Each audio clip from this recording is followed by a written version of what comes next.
The manipulator.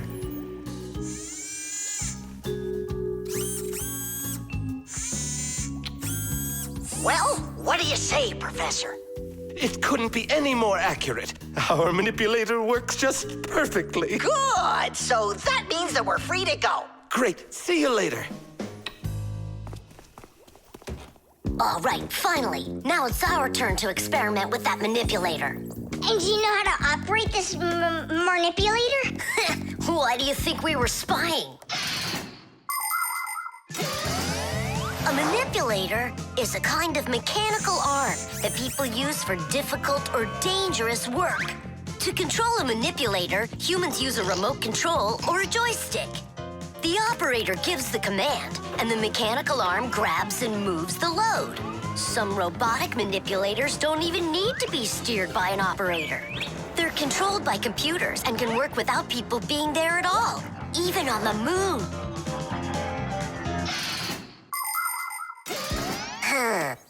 What is this button for? Uh-huh. How about this one? Uh-huh. Would you like to take a ride? Right now? You're scared. Scared? Not one bit. Then off we go. Yeah, cool. Ha, this is totally awesome. Well, hang on. This is gonna get even awesomer. Professor?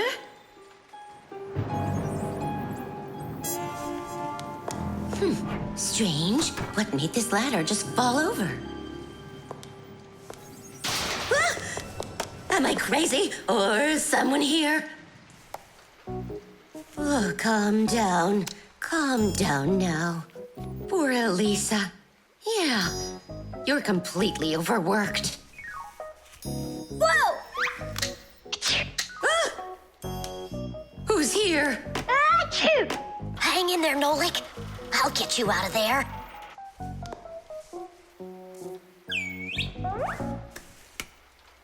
My compact's gone. Oh dear, what's going on?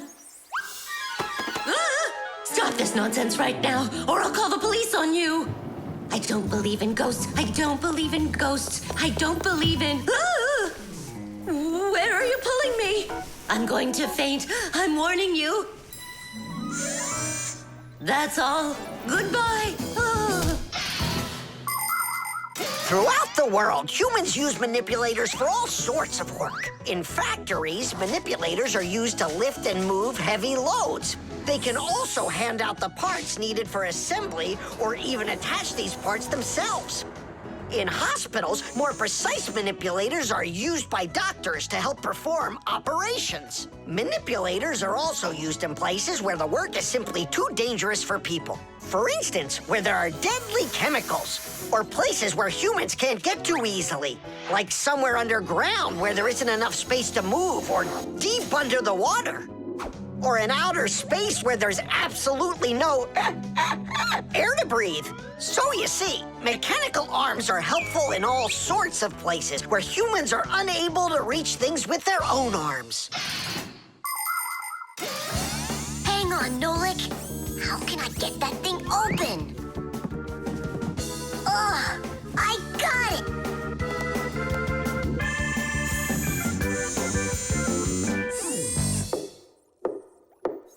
Yes? Who's there? Ah! What's going on? Achoo! Nolik? What are you doing in there? Achoo! We just took a little test flight. Is this yours?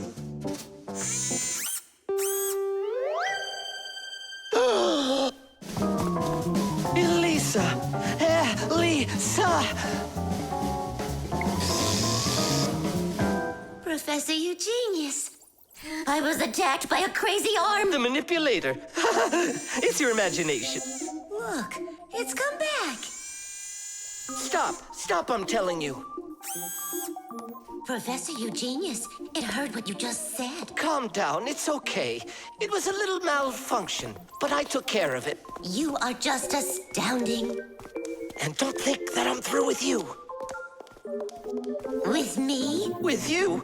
No, with the manipulator. Let's go, Elisa. Yeah, let's go, Professor. Great job, Fire. And why fire? Achoo! Reflexes. Add this to that. Now what do you get? Ah, 3. Don't you remember? Bark, bark, bark. All you have to do is bark 3 times. That's too hard a trick for Chusaka. Maybe you could teach her to jump through a hoop. I already tried. She just sits there. Come on, Chusaka, give it a try. Try showing her this sugar. Chusaka. Alley-oop. Come on, jump. See you, Tom Thomas. It's time for us to go to school. See you later, animal tamer. Great job, Chusaka. Our lesson for today is on the subject of reflexes. I'll write it here for you. What's the lesson? Someone's late again. Ah, colleague, my glasses are gone. Are they here? They're right there on your forehead. Ooh, how about that? Forgive me for interrupting. Let's continue our class. And so, Thanks so much. so you turned into screws again. Does anyone know why that is? Because we have to hide ourselves from humans. But you don't have to hide yourself from Professor Eugenius. But we didn't know it was him at the door. Right you are. You had already transformed before you had time to think. And that's what we call a reflex. To explain it in simple words, a reflex is when our body reacts to something automatically without needing any time at all to think about it.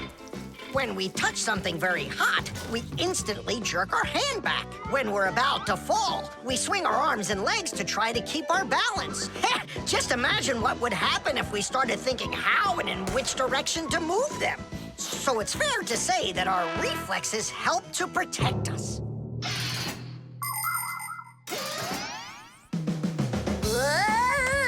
No kidding. They protect us. My nose itches. Achoo. Excuse me, I didn't mean it. Professor, sneeze. Is that also a reflex? It most certainly is one. Fire didn't want to, but then his nose tickled and achoo. Bless you, too. Thank you. And do dogs also have reflexes? Of course dogs have reflexes. All animals do. Yeah. It's something all good animal trainers know. They use the animals' reflexes to teach them tricks.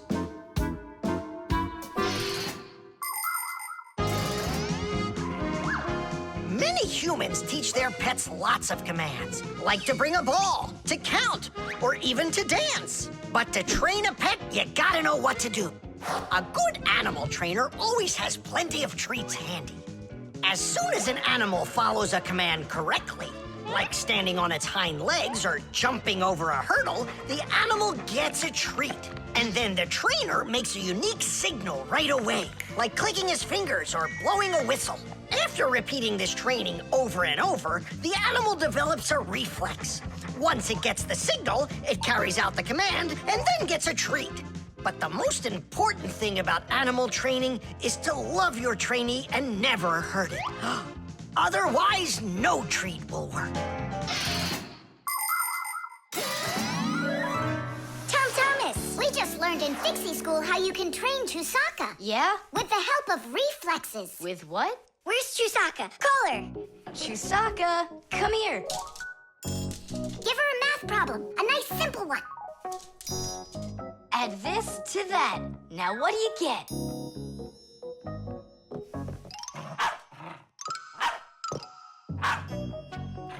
It's a miracle! 3! You got it! No, it's not a miracle. Science is what it is. You know how Chusaka barks whenever she sees a Fixie around. That's what we call a reflex, you know. I understand. And do you know how I can teach her jumping? Well, we didn't figure that out yet. Wait a sec, I know how. Chasing Fixies. Isn't that one of Chusaka's reflexes? Probably, although... Great, so let's go and train the dog.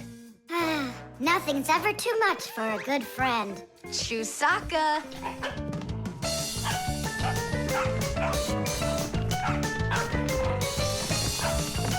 It's pretty tough work being a dog trainer.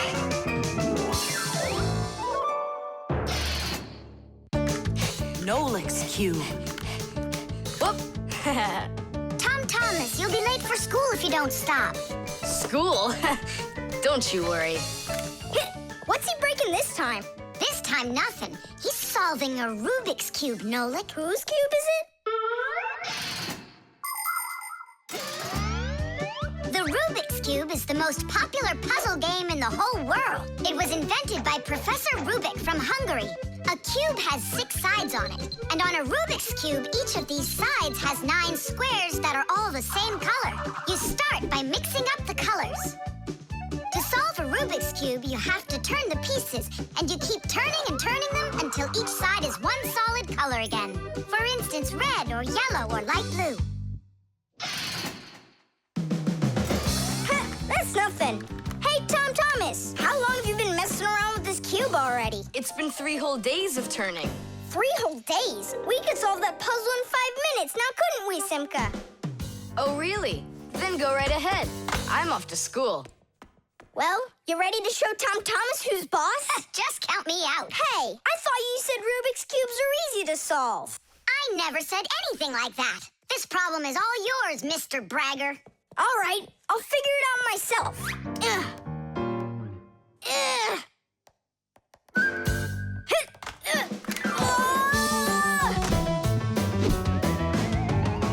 Hey, Nolik, looks like you've got a problem. Oh, hi, Fire. No, I'm good. Just solving this Rubik's Cube. Yeah? Can I do it with you? What, you can do it? Of course I can. How hard can it be? You'll see for yourself. Try getting all the red squares on one side. Piece of cake. Now hold it tight. Great, I'm with you.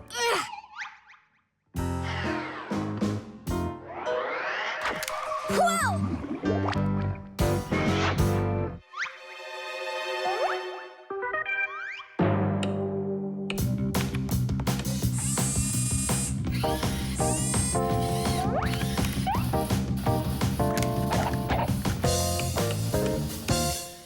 You mean like that? Class. And what about this side? What? This side's gotta be all blue. Okay, let's go fix it.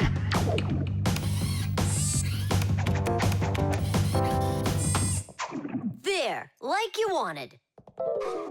Now what happened to the red side? Huh? Simka was telling me that on each side there has to be one color. Oh, like Simka'd be able to do this? Simka can do it all. Well, if Simka can, then I can too.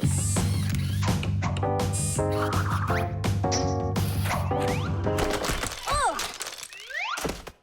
Fire! You busted the cube! I didn't bust it, I took it apart. Now let's put it together. And not just any way, but the right way.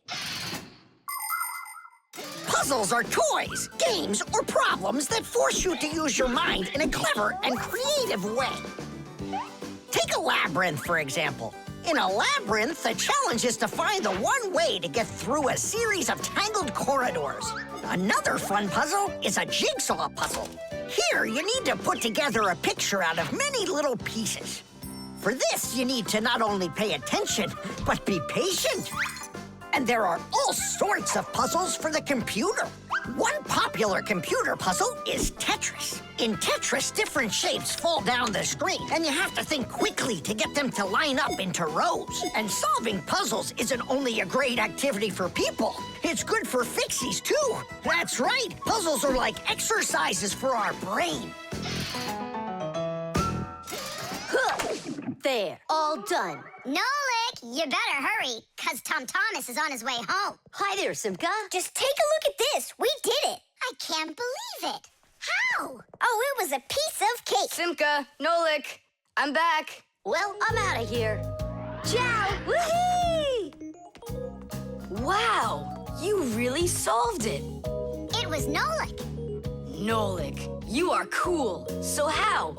You see, first you break it apart into all of the pieces, and then you put it all back together.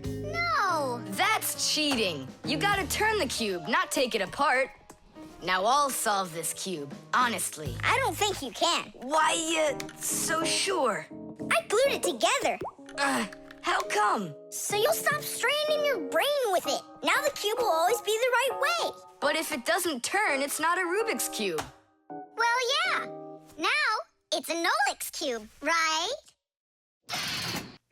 The wires.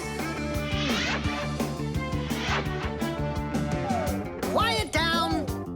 Get ready for your lesson. Be quiet. Quiet down, please. Oh, it's so hot here.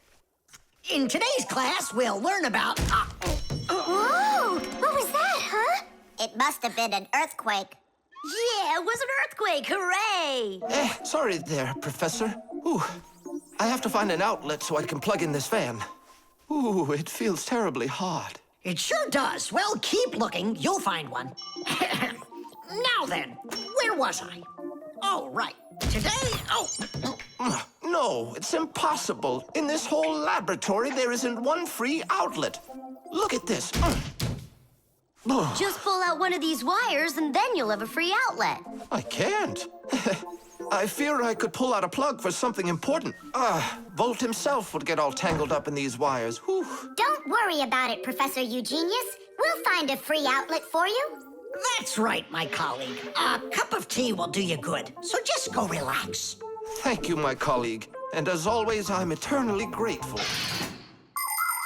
Fixies have opened schools for their children in all sorts of different places, like factories, stores, and warehouses. Anywhere where there's lots of machines and appliances and places to hide from humans. And this is where we hold our school, right here inside the laboratory of Professor Eugenius. It's a fantastic place for me to hold class. Every day, new devices, materials, toys, and even food are brought here for examination. And there are lots of scientific devices and tools to study here as well. But most importantly, we never need to hide from the head of the laboratory. Because my colleague, Professor Eugenius, is someone I'm proud to call a friend. He loves Fixies, helps us anytime we need, and will never let our secret out.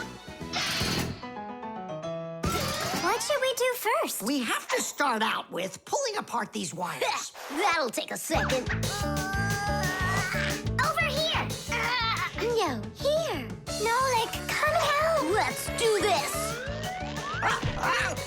Come on, come on, come on, come on, come on. Just one more time. Stop it! I can't get out! Loosen the wires! We need to pull out this one. Stop this nonsense, will ya?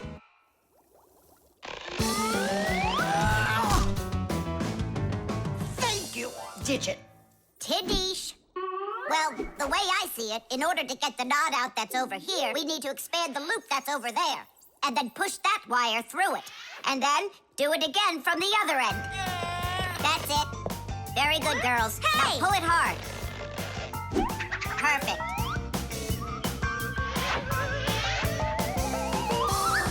Hey, check it out. This green wire up here isn't plugged into anything. Then no one's using it.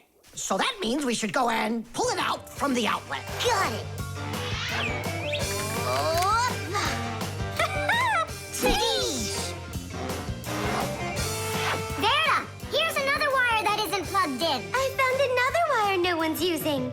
Simka and I found it together. Nolik, why are you so upset?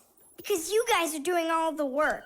How about this wire? Nobody's checked it yet. Really? Oh, wow! What? Did you find some treasure, Nolik? Uh-huh. There are 6 free outlets under here. Great! Now Professor Eugenius can plug in his fan, and his kettle, and even his soldering iron. To get electricity to a device that doesn't use batteries, you need to plug a pair of wires into an outlet. But it's important not to let the wires touch one another, or the electricity can burn them out.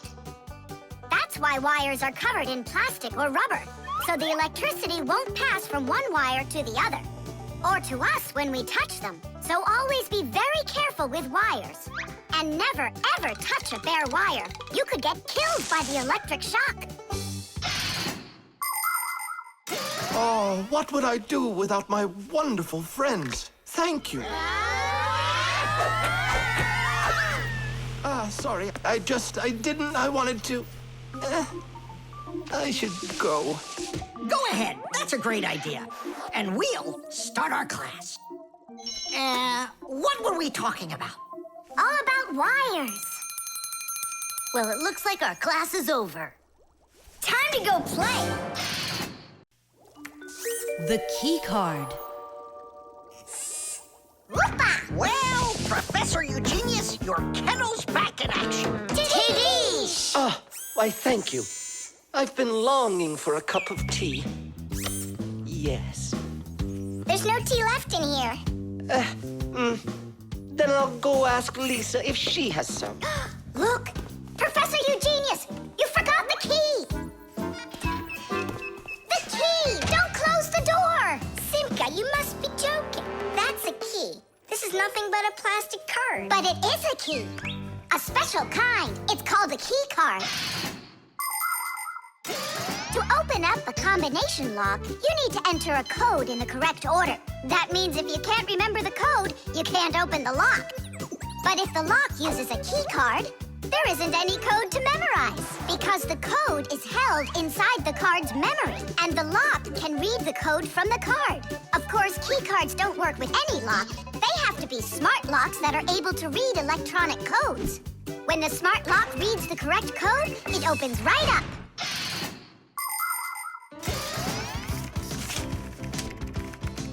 Elisa, do we have any tea here? Of course, Professor Eugenius.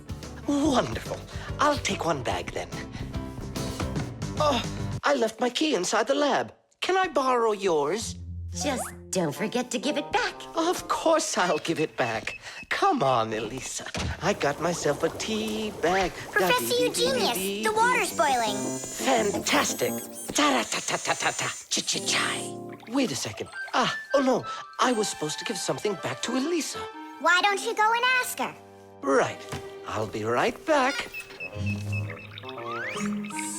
Professor Eugenius! That's card number 2 now.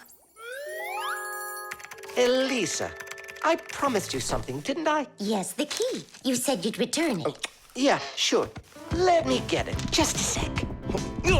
Oh, I locked it in the lab. It's terrible. How will you ever get back into the laboratory now? You see, there is one way, but it's a secret. Would you mind leaving for a couple of minutes? Colleague, Professor, can you do me a little favor? The key. I think I left it on the table. Yeah, right. It's true. So how do we solve this? I need to think about it. What's there to think about? We just have to go and push it under the door. You think you can do it? Yeah! It's time to get to work. Hey, what's going on? Oh, were you just calling for me? Yeah, no, Lisa, not for you. It's so heavy. Do you know where Digit ran off to? Ow! Digit's off somewhere thinking. He's always doing that when it's time to work. Hard to port. Hard to starboard. Way to go, Nolik. Then who were you talking to? Actually... Oh, what's that? Where? What? What was that? Come on, let's try again. Look, do you see that? It's telekinesis. It's the power to transport things with your mind. You are just astounding.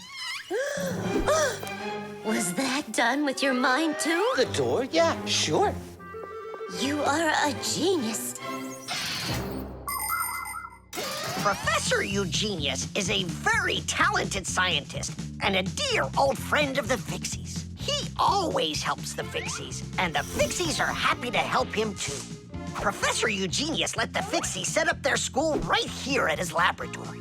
It's hard to imagine a better place for a Fixie school. People from all over the city bring all sorts of things to the laboratory to be tested, from computers, phones, and furniture to food and toys. Professor Eugenius uses his expertise to check the quality of all these different things. To help him carry out his experiment, his laboratory is filled with a variety of tools and machines. Yes, Professor Eugenius is a very smart man, but he can be absent-minded. Lucky for him, he's got us Fixies around. Thanks for everything. Sliding the keycard under the door? That was Simka's awesome idea. But the door opened wide while the card was still on the floor. That's strange. There's nothing strange about it. I'm the one who opened it. How? I climbed in the lock, that's all. Figured out how it worked, and Tadish. Very clever. That's a real Tadish. I guess that thinking before you go and fix something ought to be what we all study next. The antenna. Wow, is this cool or what? Ah, hello there, little Fixies. Did you come to see what I'm working on? Professor Eugenius, tell us what you're planning on doing with this huge thing. Well, I hope to use this fantastic device to make contact with aliens. Since ancient times, people have wondered, is there life on other planets? What might aliens from outer space look like? And what kind of spaceships do they travel in? There are some people who say that they've seen alien spaceships and that they look like flying saucers. There are even some people who say they've actually made contact with aliens. But personally, I'm sure it's just their fantasy. And science hasn't been able to prove any of these stories either. The one story that makes me laugh harder than all of the rest comes from a guy who claims that he saw aliens with his own eyes. Can you believe it? He said that there was a group of tiny aliens that looked like humans with glowing hair. It seems to me that this guy just happened to spot a few Fixies who weren't able to hide from him in time.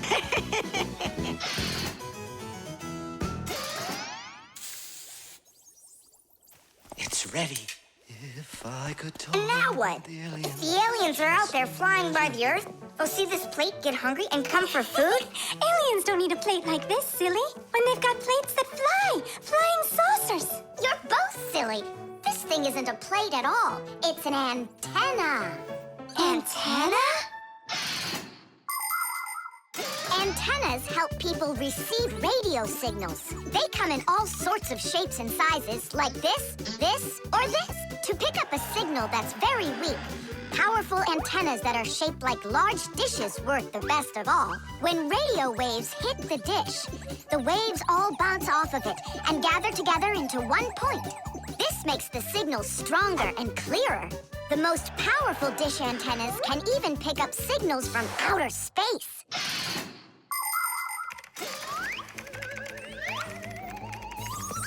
Nolik, stop! You'll burn yourself. Don't treat me like a baby boy, okay? Ah, interesting. I wonder what's inside of there. Do you know? Why don't we go and take a look? I was only trying to help him out. No need, Nolik. The soldering iron is way too hot, and I'm practically all done here. Ta-ta. Then let's start looking for those aliens in outer space. Just 1 second, Nolik. There. Uh-oh. And now,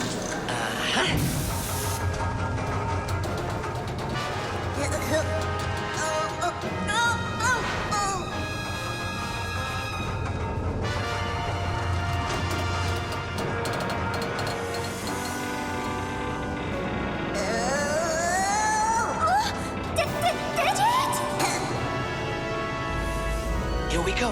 Nolik, Simka, let's see if we can pick up signals from outer space. What do you think? Is it night right now, where the aliens live? What if they're sleeping? Quit bothering the professor with your nonsense. Let us out right now. Can't you hear us? Please let us out. I'm afraid there's no way they can hear us from this far away. I can't hear any signals. It just sounds like static. Be patient, you guys, and keep listening. Digit, we all know how clever you are. Can't you think of a way out of here? I think I got it, Tula. You stay there. Yeah. I'll use a special code I know to send a signal that we're in trouble. Wait a second. Do you hear that? Could it be a signal from the alien? Hooray! This is sensational. It means that somewhere in the cosmos are intelligent forms of life. 3 dots, 3 dashes, 3 dots. Ooh, it's Morse code. It's a signal for help that they're sending. You don't think the aliens are in trouble, do you? Yeah, I think so.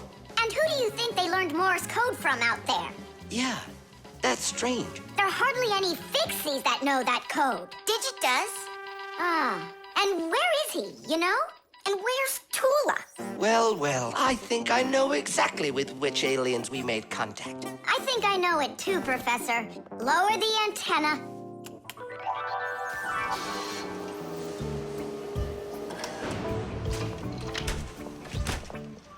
Greetings to you, oh extraterrestrial visitors. Hi there. It's good to be back. Oh, What a shame. I was really hoping that we'd find intelligent life forms out there. It's all right. At least we found 2 unintelligent ones. Modeling clay.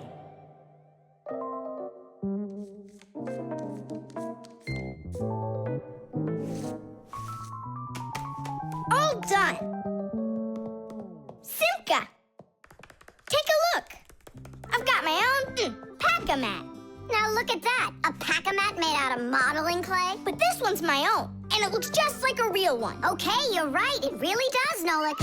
Simka, Nolik, what's up? Hi there, Fire. Want to play some tag with me? I really wish I could play tag, but unlike you, I've got tons of work. Yeah, like what? Well, a bathroom hook fell down. Tom Thomas broke the lamp on his desk. The aquarium has a tube that's leaking. So go and play. I have to get a pack-a-mat. Oh. I wish I could play tag. Hold on. Nolik, you've got a pack-a-mat. Uh-huh. Although I gotta say, it looks a little strange. That's because it's... Let's fix everything before Simka with your pack-a-mat and my Fixie board.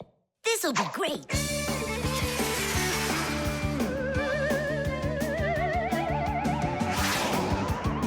So where is that hook that fell down? All right. Nolik, get out some sticky stuff. From where? Obviously, from out of your pack-a-mat. But it isn't real. I made it out of modeling clay today. Out of clay? Well, it totally looks real. Long ago, back in the Stone Age, people learned how to use clay to make their dishes and sculptures. But the modeling clay that we use nowadays was only invented about 100 years ago. Actually, modeling clay is just plain old clay with some ingredients added so it won't dry out. And dyes are mixed in to make all the different colors. There is just no end to all of the fun things you can make out of modeling clay. I got an idea. Go on, turn around. What are you doing? Grabbing glue out of your pack-a-mat. All right, get up here. Will it stick? Yeah, of course it will. Let's go and fix the lamp.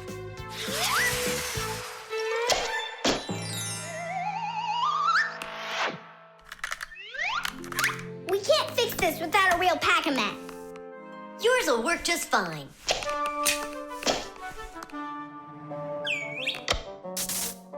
Tadish! So, what else did Simka have to fix? The aquarium. Hop on.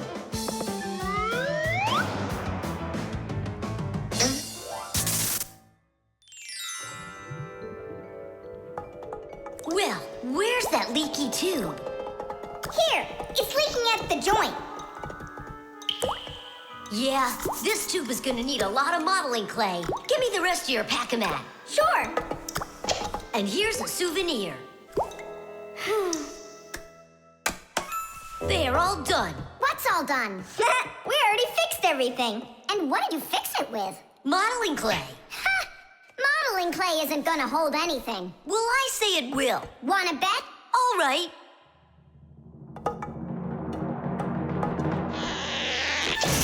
Ah, it's exploding!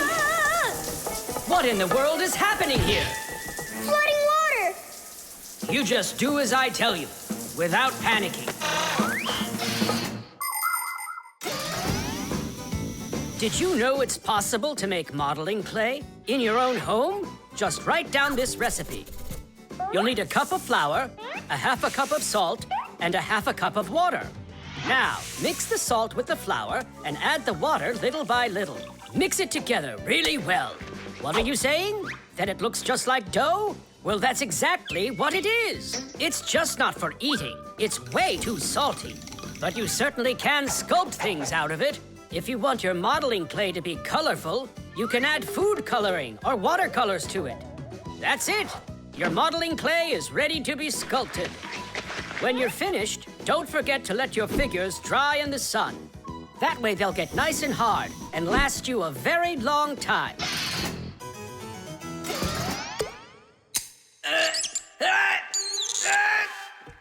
Phew. We almost didn't make it. And did you fix the lamp with that modeling clay? Uh-huh. And the hook, too. That was not a good idea. But it was really quick. Hey, that's true. That's why I want to give a medal to you. You're heroes. For real? Of course you are. And here it is, your medal. But it's made out of modeling clay. Your reward fits your heroic deed. Friction.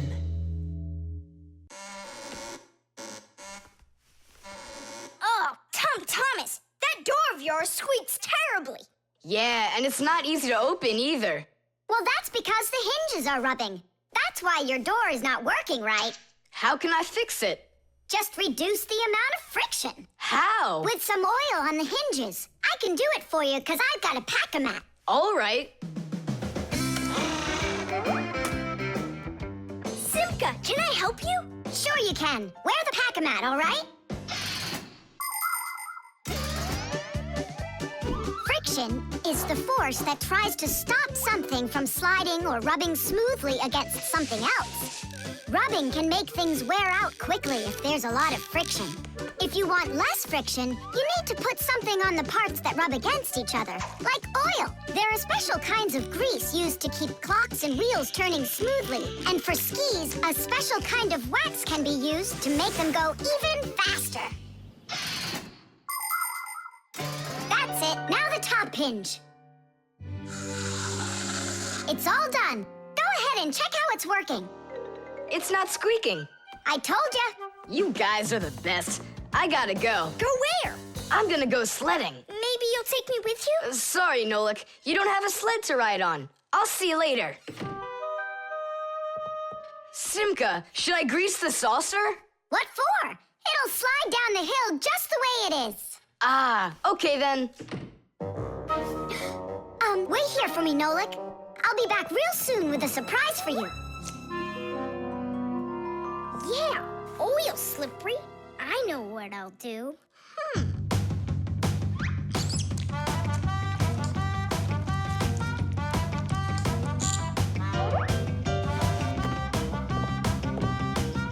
Wow! Talk about no friction!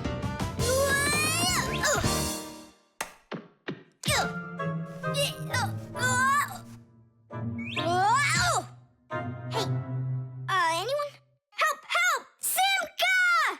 Nolik, are you all right? Just stay where you are. I'll be right there.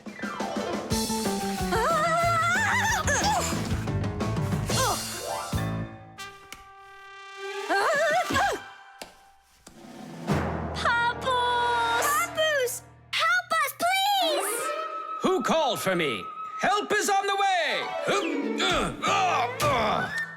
Hey, what are you up to? Grandpa, stay away from here! You'll fall over. Huh? What did you say? Stay where you are!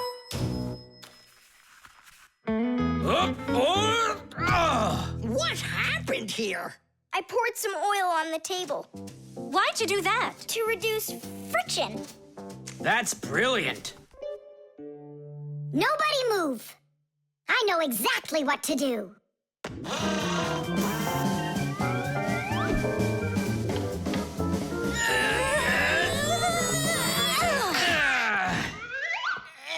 And what was the problem you had with the friction? I want to see all of this oil gone in 5 minutes. Engineers are in a constant battle with the force of friction. They want less friction so that cars will run faster and their parts will wear out less quickly.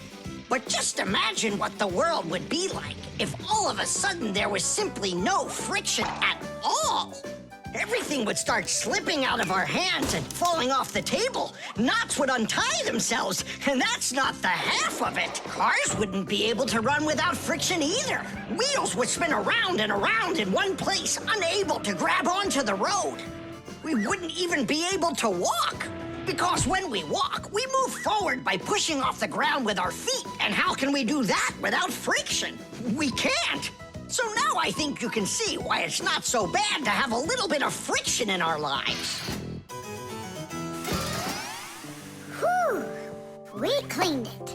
But it's still so stinky. Nolik, I completely forgot. I promised you a surprise. Look, what is it? I made you your very own saucer for sledding. Oh, that's great. Only, what good is this thing without snow? Nolik, hey! Look what I've got for you. Snow? Yeah. Is it real snow? Really? Yep.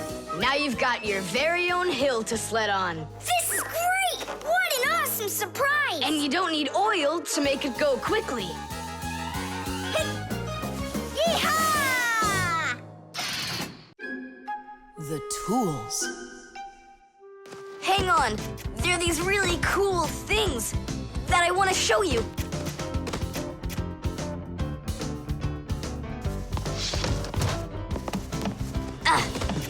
Whoa!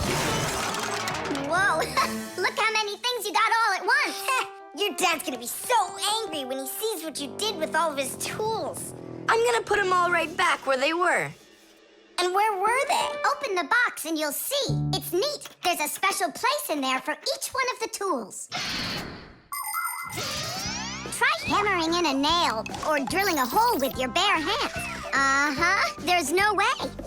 But with the help of the proper tools, it's a piece of cake. But of course, that's only if you know how to use them. Tools need proper care. If the head of a hammer is loose or a drill is dull, then you shouldn't work with them. It's dangerous. And when you're done working, put the tools back in their places, or you'll be tearing your house apart trying to find them the next time you need them. Huh. The pincers go here, and the wrench goes over there. This drill bit's too long for this spot. Let's see if it fits in this one. Huh. Any idea what this tool is for? For splitting wood or carving stone, that chisel's what you want to own. Wow, Simka, you're a real poet. Now try to answer this little poem. When you have a thing to measure, this round tool is quite a treasure.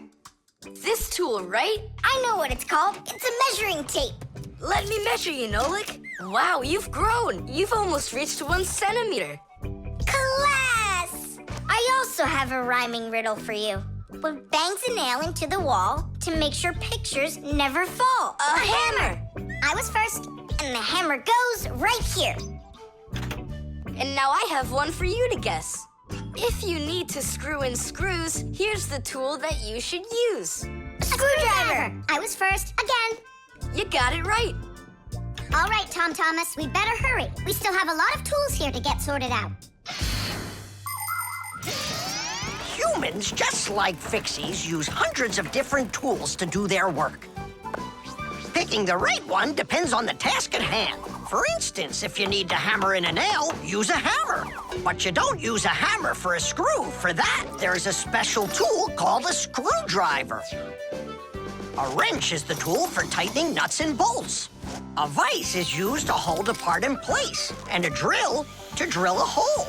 If you need to cut a piece of wood, you should choose a saw. You could use a handsaw, for example, or a hacksaw. Different kinds of pliers can be used for snipping, gripping, or bending. If you need to smooth something down, you use a file. If you learn how to work with tools properly, you can build just about anything. Looks like we did it, just in time. Oh, and how about this? Do you know what kind of tool that is? I don't know. There's no place for it in here. Just throw it out. Come on, and what if my parents use it? Looks like we did something wrong here. My dad came home. Tom Thomas! I'm in here. Hi there. Reading. Way to go, son. Huh? Oh! I don't get it. Where is it? What? I put a piece of metal under the table leg so it wouldn't shake, but it disappeared. So that's where the tools place is. Did you take it? What? I didn't. It must be somewhere under the table. And you look under the sofa. All right.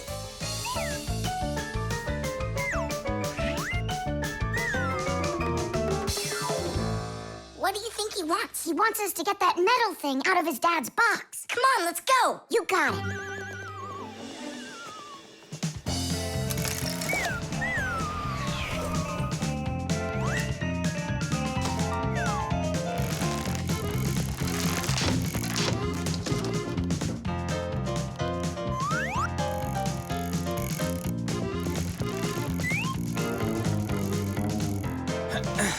Any luck? Uh-uh. Me neither.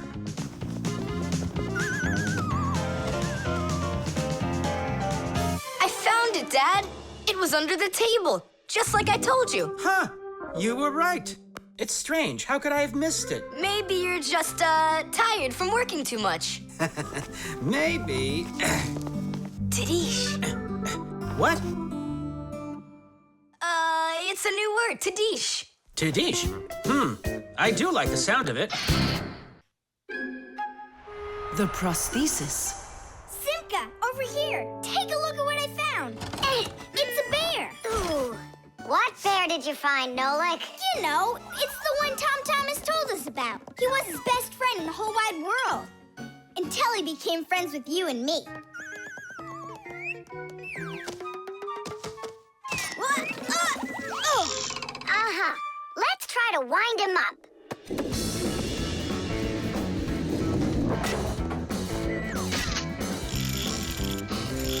Come on, come on, come on. There you go. Now walk, Teddy. Go on, Teddy. Yeah. Oh no. Poor little teddy bear. They ripped his leg and didn't care. We didn't rip his leg. It was already broken. It's all clear. A compound fracture. Then why don't we fix him? Tom Thomas will be so happy. Wait, it's not going to be that easy to repair it. We'll need a prosthesis. The human body is built around a frame of bones and joints. And if you break one of the bones, it'll usually heal by itself. The broken bone will grow back together, and you'll be back to normal. But sometimes bones or joints can break so badly that it's impossible for them to heal. When this happens, they have to be replaced with an artificial part called a prosthesis. A prosthesis can replace more than a bone or a joint. It can be made to replace a whole arm or a leg. And where are we gonna get a prosthesis? I'm positive we can get it from Professor Eugenius. You're right. Help is on the way.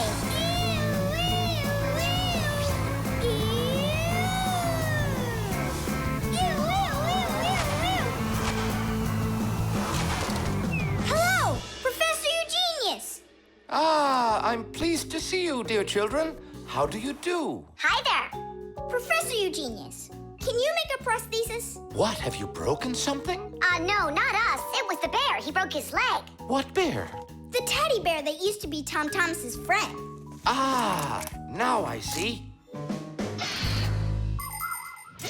Today, with the help of modern prosthetics, more is being replaced than just arms and legs. For example, if you lose a tooth, it can be replaced with an artificial one.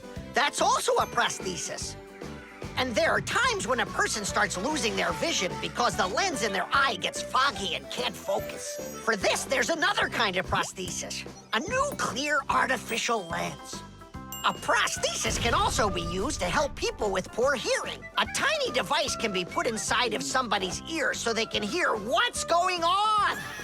And that's not all. People have also learned how to treat a sick heart by replacing its worn-out parts with prostheses. What fantastic inventions these prostheses are. It's amazing what they can do.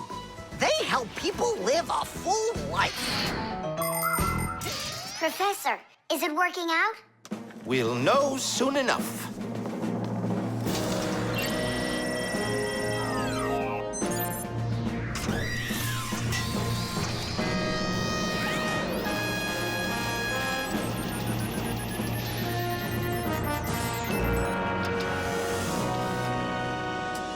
Done. Here you go.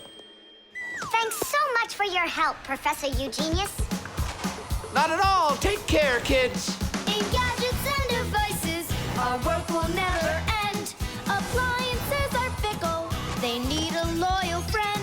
At morning, noon, and midnight of every single day. When there is an emergency, you know we're on our way. 1, 2, 3. Inside we'll be all day and night. We fix things right. Well, now this old friend of Tom Thomas's will be just like new, Nolik. Simka, if Tom Thomas makes friends with the bear, then what? Will he stop being friends with us? Hi, everybody. Hi there. Oh, my teddy bear. You found him for me. And you fixed him. Ah, thanks a lot.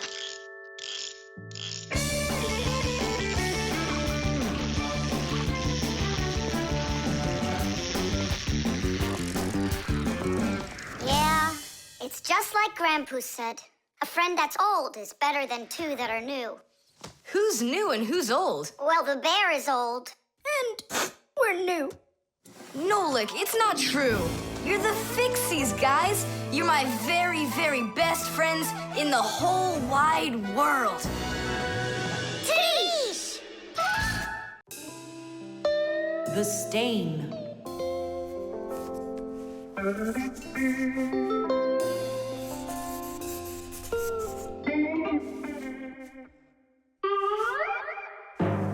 Tom Thomas, what's going on? If you really want to watch TV, then you gotta turn it on first. I'm not watching it, I'm looking at my reflection.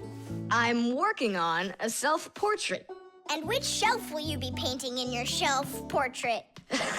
It's not a shelf portrait, it's called a self-portrait. It's when an artist draws or paints a picture of himself. Of himself? Ha! You think you've got muscles like this superhero I see here on this paper? How can I see exactly what my muscles look like? And anyway, let the artist do his work. Tom Thomas, your shirt! There's a spot! Oh no! Wipe it off, quickly! It's even worse, so now what? What we really need is Marcia. Ordinary dirt can be cleaned off with a brush or washed off with water. But there are stains that are not that easy to get rid of. Stains from fruit need to be soaked in hot water first. Blood stains, on the other hand, should never be washed in hot water. You can clean stains from paint or rust as well. Only for those, you'll need to use a special stain remover. But stain removers should only be used with the help of a parent or other adult that knows how to use them safely. Hey, I know a great way to do it. What do you use to get rid of pencil marks? An eraser. Only this shirt isn't paper. And so what? Let's try it. What's the harm? Now I've got 3 colors to get off. New idea. We should paint over it with this correction pen. With whiteout? Yeah! That was a bad idea. Now I got it. You have to use some water.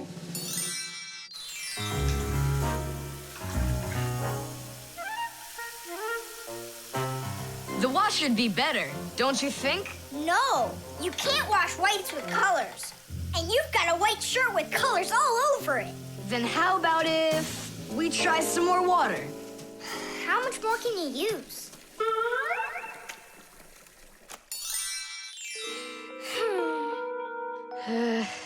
Any more ideas? You know what?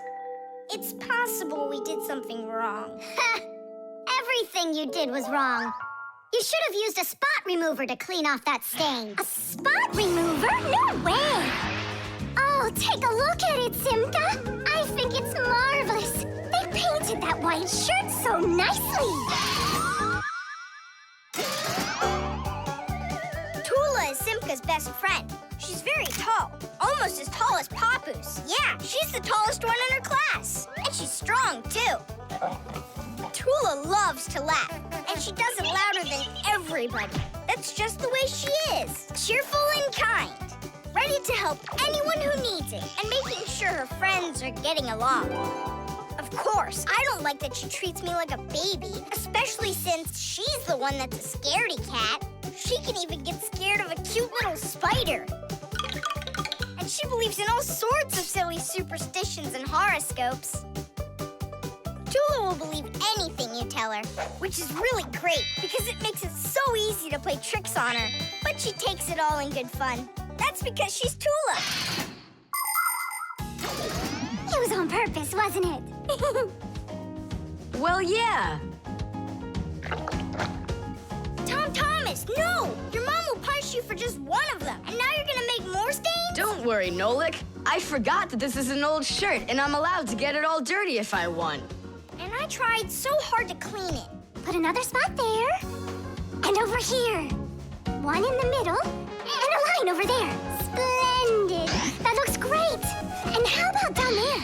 Wow, it's like fireworks! Splendid. There's a name for this style of painting, and properly speaking, it's an abstract painting. They have lots of lines and spots, and everyone sees whatever they want in them. Yeah, look! A golden ball by the river! And there's Tom Thomas with an F on his report card. Tom Thomas, what did you do to your room? And your shirt? You know what they call it? It's, abstract art. There's something good in it. I like it. Abstract art. Isn't it great? Ah, my little artist. The doorbell. Nolik! Nolik, what are you doing here? Just whistling a tune. Are you gonna whistle that tune the whole time Tom Thomas is away? He just left with his parents for a week. And we've got guests coming, remember? What guests? I invited everybody. The class? Yes, class.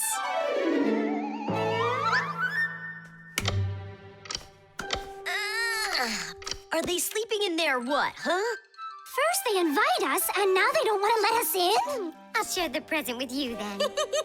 Fire. Maybe you'll get it to work now. When they get here, they'll ring the bell. How come? Why don't they just do what they always do and climb through the keyhole? No way. It's not that simple, Nolik. Today they're our guests. Ah. The guests ring the bell, and the hosts let them in the house. It doesn't ring. You think the doorbell's broken? I say we go fix it. Before we fix anything, we need to know what went wrong with it. First we'll fix it, and then we'll know what it was. Back in the olden days, people would hang a bell over their doors with a string, and guests would tug on it to make it ring. Today, doorbells are electric, and they make all sorts of different sounds. Some buzz, some ring, and some even chirp like birds. The sound comes from a box inside the house called a chime. To make the chime ring, you push a button that's located outside. The button works just like a light switch, but instead of turning on light, it turns on sound. Verda, will you join me? Whoop! I gotta think about this. Yeah. Simka! You think your guests are gonna come at all? Simka! Tula? Hey! The doorbell doesn't work. It must be broken. That's odd. We heard it ring this morning. Nolik, let's go. First, we'll examine the contacts. Yep, good and tight. Okay, let's check the speaker. Huh, the speaker's fine. Maybe the electronics are the problem. And what if we disconnect these wires and switch them? What'll that do? We'll know soon enough.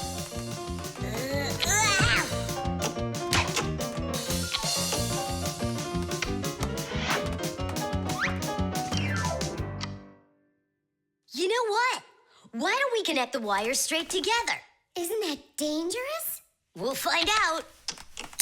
Don't worry, nothing happened yet. Fire. He's the engine of our class. He's the fastest, the nimblest, and the bravest. Fire never sits still for a second, and he's always looking for adventure. New ideas just burn in his head, and that's why his name is Fire. But not all of his ideas are very good, so he's constantly getting bumps and bruises. He just can't help getting carried away. If he's burning with an idea, he can even forget about his classes at school. Grampus punishes him for that. But it doesn't seem to bother Fire, because some new plan will pop into his head the very next second. To be honest, Fire's my favorite out of all the boys in our class. It's sure never boring when he's around. Hey, you down there. I figured out why it's not working. So what's the reason? There's no electricity in the whole house. So that's why the bell isn't working. And what? We can't visit like real guests do until the electricity comes back? And when will it work again? Don't know. It could possibly take hours, guys. Oh, it's working again. Ah! Enough ringing! Hey, Fire, quit fooling around. He's not fooling around. It's not me, see? Then who's ringing it? I don't know. Well, I know. The doorbell's ringing because Fire connected the wires together. True, but I'll fix that right now. Ha! Your guests sure are noisy. Yeah, thank goodness the humans aren't home right now. Hello? Hello there, dear guests. Let yourself into our home through the keyhole. So, should we go in? Go where? Go inside. Nah, that's not how guests act. So what do we do? Real guests always ring the bell. Okay, hold me tight. The camera.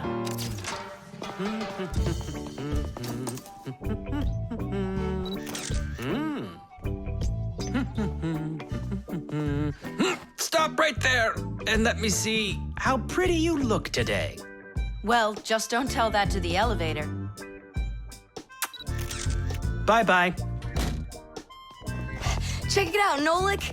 Class, huh? You're not gonna get in trouble for doing that? No. My dad gave me permission to take a few pictures with this camera. No, I mean the picture. You're sure that your mom and dad will like that you took it without asking for permission? But look, what a good picture. You know what, Tom Thomas? You're like a regular paparazzi or something. Paparazzi?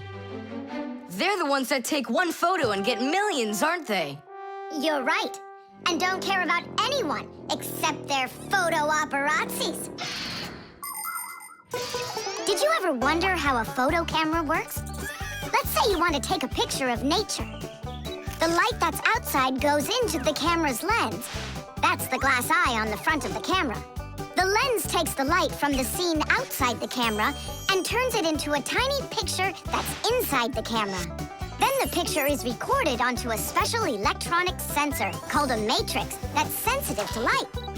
Click, and there's your photo. What a great idea. Now I know.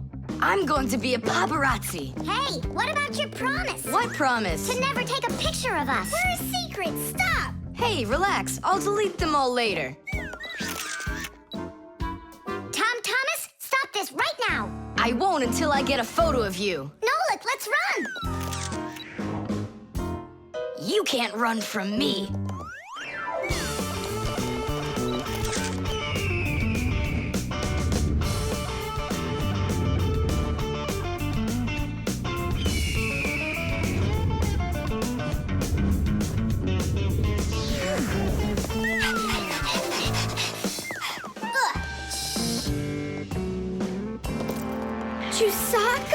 Aha! I've gotcha! The story of the century! The monster and its prey!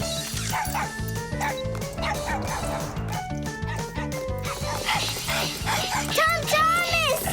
Help! No, he won't help, because he's a paparazzi.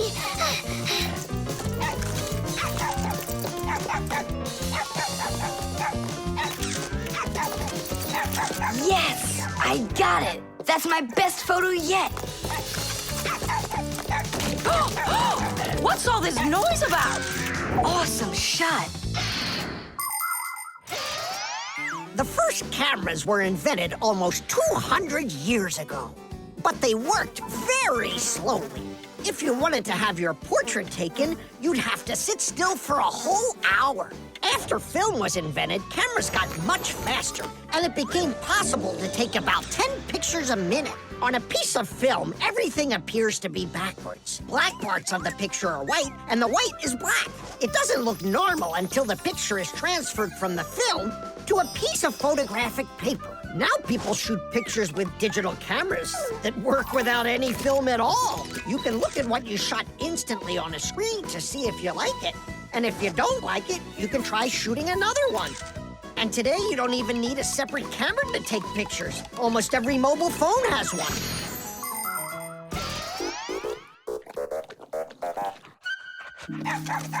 Simka and Nolik, are you in there?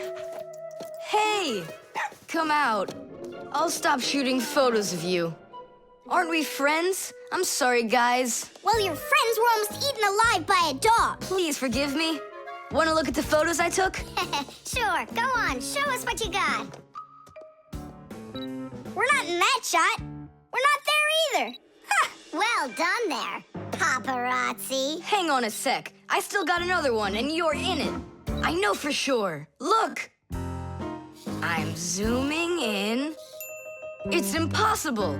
I don't believe it. It's possible. But when did you have time to turn into screws? The same time you were pushing the button. When we're scared, we can change faster than the blink of an eye. You lost. Paparazzi. And what are you gonna do with your millions, Mr. Paparazzi? Would you please stop calling me that? You got it, after every one of those photos is thrown away. All right, I'll delete them. And do I have to delete this one too? No, keep it. It's a great shot. I never even saw you take it.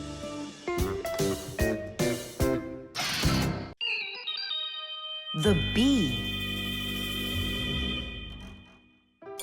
Tom Thomas, Hello. how come you're eating jam straight from out of the jar? Because it tastes so good. Oh, a bee!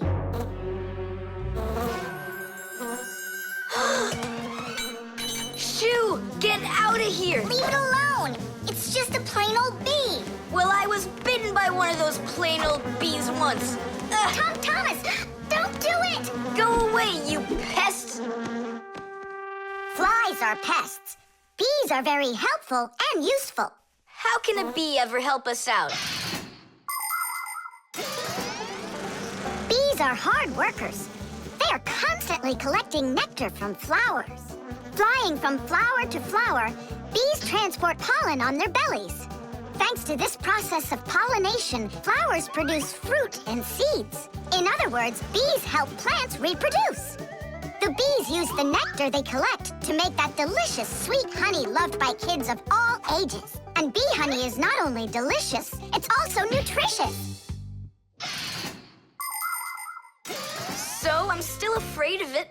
What if it bites me? Bees don't bite, by the way. They sting ya. Ah! Ah!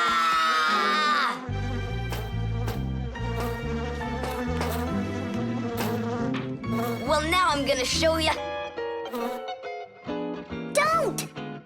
The bee's the one who should be afraid. You tyrant. Yeah, you let it go, tyrant. Why are you calling me names? Who's stopping her? She can fly away if she wants. We need to show her the way out. Well, how? Here, little bee. Fly this way. Why don't you try going? Then what can I say?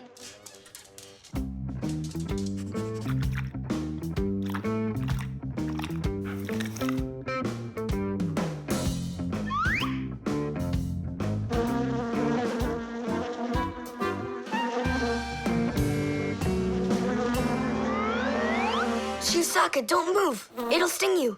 It doesn't want to sting. Both of you like to eat sweets. You like eating jam, and so does the bee. Why don't you carry Chusaka to the window? Go on, fly. No, that's not gonna work. You need to go and get more jam. Here, little bee. Yum, yum. Go on and fly. You're free. Let her eat first. Don't be greedy. I'm not being greedy. If she eats, she can make honey out of your jam. Long ago, people could only collect honey by destroying the nests of wild bees. And that went on until someone came up with the idea of taming those insects. They started by leaving enough honey for the bees to survive through the winter. People took care of bees in these hollows until they learned to build small houses for them called beehives. And a town made of these bee houses is called an apiary. Bees live and work together in the beehives making honey, while beekeepers take care of the bees and collect the honey. Bees are real team players. They tell each other where the best flowers grow. Do you know how they do it? One of the bees does a dance, and then the rest of the bees watch the dance and learn where they need to fly. You poor thing. Tom Thomas tired you out. I told you there's nothing to be afraid of. You see? She's just so nice and kind. I'm not afraid of her. She wouldn't let me eat my jam, that's all. Well, now it's time for you to fly away. Whoa! She's playing rough here. I want to try. Nolik. You're too little. You'll have to grow to do this job. Whoa, whoa, whoa. Calm down now. Now let's fly. Hey, Simka, the window's back there. I can see that without you. So how can I get you to turn around? Cool! Hooray! She's listening to me! Phew! Woohoo!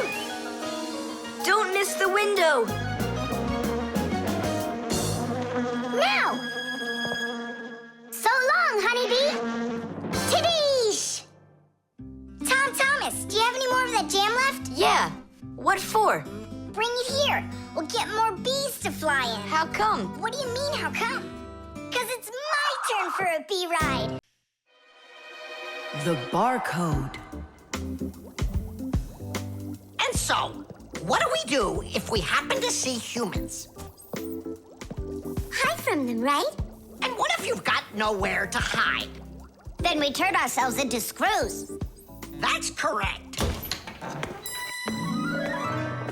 Where could it be? Where on earth could I have put it? Oh, I'm such a scatterbrain. Ah, it's Professor Eugenius. There's no need to hide from him. He's our friend. Where has it gone? Did you lose something again, Professor? Yeah, how did you guess? It's just awful.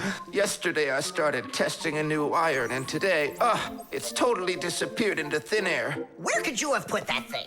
I've got it down to 2 places. It could be in the warehouse or not in the warehouse. Yeah, that information will help us find it.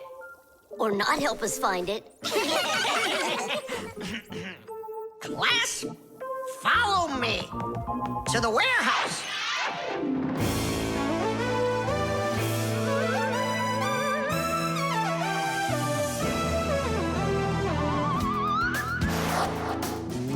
Wow, look at all these boxes. If we have to look inside each one of them, it'll take us 2 days. Maybe we'll get lucky. Let's look in this one. No, inside there is a fan. A fan? Wow, it's a fan. And what's inside this one? A mixer. Yeah, amazing. And what's in this box? An electric kettle. Made in Germany, by the way. He's right. There is a kettle in there. Professor, is this some trick? I don't get it. Grandpus, how do you do it? It's gotta be magic. What else? Here's how I think he's doing it. I think the professor has glasses made to see through the boxes. Of course not. I only know how to read the barcode that that you can see on each of those boxes. Oh, that. Exactly.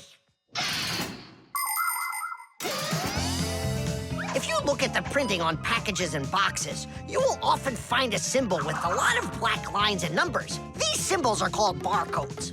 Each barcode has all sorts of information.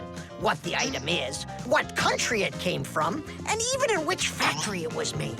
With the help of a special reading device, a scanner, it's possible to read all the information the barcode holds. It really is an excellent system for stores to know what they've got. You don't even need a scanner to do it? I can figure out barcodes without one. I'll teach you if you want. Class. Let's see. We're looking for a box with an iron. There. Well, bring in the professor. Today, on almost everything that is sold, there is some kind of mark. For instance, this kind of mark is called a barcode. And this one, a QR code. These marks help us find out a lot of information. Suppose you walk by a building and see a QR code on it. Just point the camera on your mobile phone at it, and information about who built it and when it was built will appear on the screen. Isn't that great? It's a shame not every phone can do this yet. And that's not all. There are also marks that work without pictures. There are electronic chips that can hold information. These chips can be put inside of ID cards or travel passes, and all you need to do is press the card near a reader so it can check if you're allowed to go on through. Ah, you just made my day. You found it so quickly. What would I do without you? Huh? Is something wrong? This is not an iron. Whose sandwich is that? Mine. Yesterday I wanted to put it into the fridge, only I guess I put it into my... Oh, I just get distracted so easily. Look, we need to think this through logically. If you went and placed your sandwich into the box where the iron should have gone, then you must have put your iron in the refrigerator. Oh, here you are. Here you are, my new iron. Oh, I looked everywhere for you. Thank you, my friends, once again. There's no need to thank us at all. You're always there when we need help. You've even let us open our own school here in your laboratory. And we don't have to hide ourselves. Yeah, that's because you're so kind and you love Fixies. The disguise. Ugh, good. Tom Thomas, why do you need a second aquarium? Especially without any fish. First of all, it's a terrarium. And it's not for fish, it's for lizards and snakes. Ooh. My friend Katya asked me to take care of him while she's away. That's why I brought him here. Take care of who? There's no one in there. Ah! What is that? It's a chameleon, Nolik. I think he's awesome. It's a bad idea to take him out. He might run away. Don't you worry, I got him. What a monster. But how come I couldn't see him before? It's because a chameleon knows how to disguise himself by changing the color of his whole body. Have you ever seen a military uniform? They have special patterns and colors that help soldiers hide. That's called camouflage, and people learned it from animals. For instance, a caterpillar can look like a twig, and a seahorse can look like a piece of coral. An ordinary gray rabbit becomes white in the winter, so a wolf will have trouble finding it in the snow. But the champion of camouflage is the chameleon. This master of disguise can change its color in just a matter of seconds. Hey, Tom Thomas, where'd your chameleon go? Oh, it disappeared. It didn't disappear, it camouflaged. He won't hide for long. Let's find him.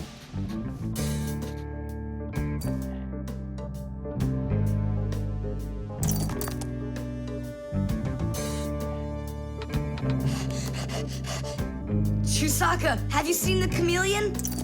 Where is he?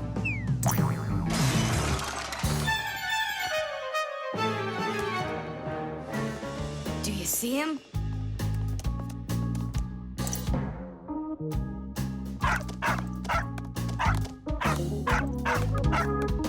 No, he's not gonna let us catch him.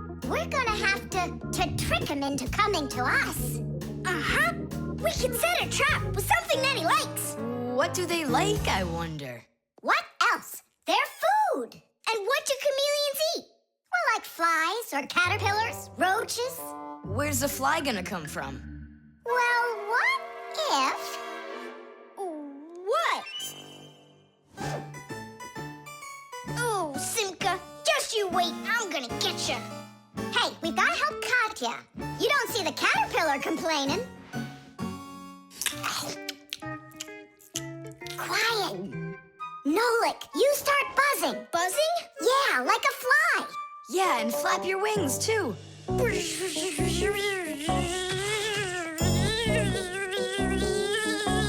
Simka, how long do I gotta keep doing this? Until the chameleon shows himself. Just keep buzzing.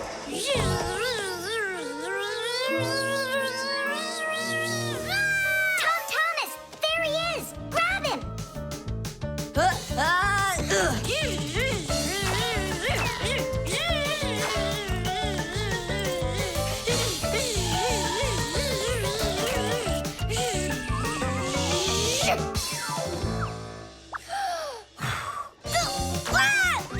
Let go of my brother!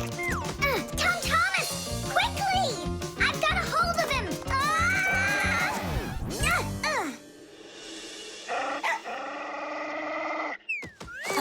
Yep, I gotcha.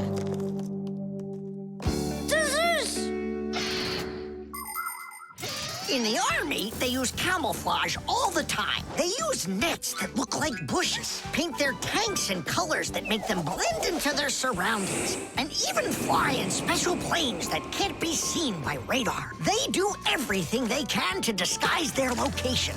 But it's not just the army that uses disguises. Photographers camouflage themselves to take pictures of wild animals. People use makeup to camouflage their blemishes. And artists, they disguise old walls with bright, happy pictures. And people just love to put on masquerade parties where they disguise themselves in costumes and masks. And of course, Fixies have their own great disguise. Remember? Well, what is it? Now he won't run away. So, Mr. Master of Disguise, what are you gonna say now? If only I could disguise myself that well. Nolik, what are you talking about? You know how to disguise yourself 100 times better than him. Ah, you're right.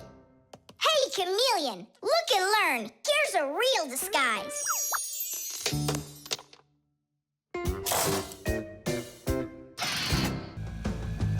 The catapult.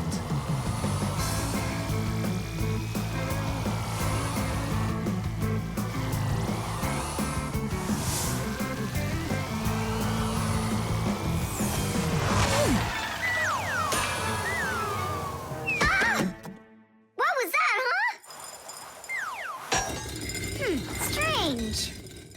Tom Thomas isn't here. There's no way these toy soldiers could have shot it themselves. Now that was a good shot. It wasn't real long, and not high either. And off target. It was pretty awful. It was good, but awful. I got it. So what do? We need to raise it up a little higher. Hey, Fire, Nolik, why in the world would you shoot at a Fixie? Fixies, they're supposed to be in school right now. Actually, I'm on my way to school. How about you, Fire? Why aren't you in class? Because there it's totally boring. But here, look at what a cool shooter we found. Ha! What did you call it? You've got no idea what this is. It's called a catapult, guys. A cat with gold eyes? It isn't a cat with gold eyes. It's a catapult, guys. Catapults are ancient propulsion machines. They were used to shoot stones, heavy arrows, or barrels with burning tar. The main part of the catapult is a special piece of rope. It is twisted very, very tightly like a spring. The rope is then wrapped around a big spoon. And then, if you pull the spoon back, put a stone in it, and let it go, the catapult fires a shot. Ooh, and the stone flies far, far away. Uh-huh. All right, so here we go. Ha! Came up short. What do you mean short? What are you aiming at? You'll see. The spoon needs to go further back. Just a little. Guys, you're gonna break the glass. Nolik, now push. All right. Yes, right on target. Now let's fly out into space. Wait, what space? What kind of flying? Who's gonna fly? I'm gonna fly. Right out the window. Right up to the moon. First fixin' onto the world, Nolik. Are you ready for your flight into space? Yes, sir. Nolik, get out of the spoon now. I'll be the first Fixie on the moon. Yeah. Nolik, enough of this. What kind of joke is this? It's not a joke at all. He's gonna fly into space. And how come it's not you? Because he's lighter. Hold on. Humans didn't go straight into space themselves. They sent dogs out there first. Nah, Chusaka's not gonna fit in here. Simka, why don't you go and let us finish? Fine, I will go. But only after Nolik finds himself a helmet. You're right about that. I'll go find a helmet.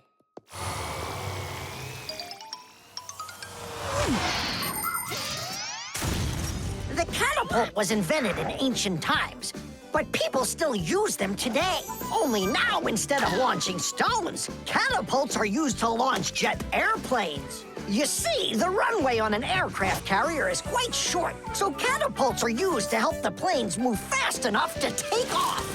Catapults can also be used to save the life of a pilot. When an airplane has an accident, a catapult activates in the cabin. The pilot is shot into the sky and comes back to the ground with a parachute. A plain old slingshot is also a kind of catapult. It's just a very little one. But be careful with this toy. It can be dangerous to others and to you too. As for us Fixies, the only time that we use catapults is on a peaceful mission. Habus, hurry! Our Nolik's getting shot to the moon with a catapult. What? And if I meet new Fixies up there, what should I say to them? Hi there. And you can ask them to launch you back. So, Let's do it!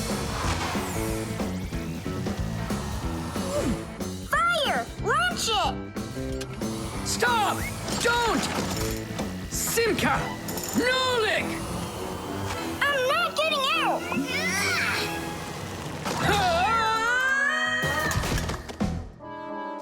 Whew! We're alive. hooray! He flew all the way. Who flew away? To the moon? Nope, just a bit short. It's not our fault. You're just heavier than Nolik, and that's why you came up short. Papoose, maybe we can try one more time. What? Ugh. The airbag. We're gonna be late. We'll make it.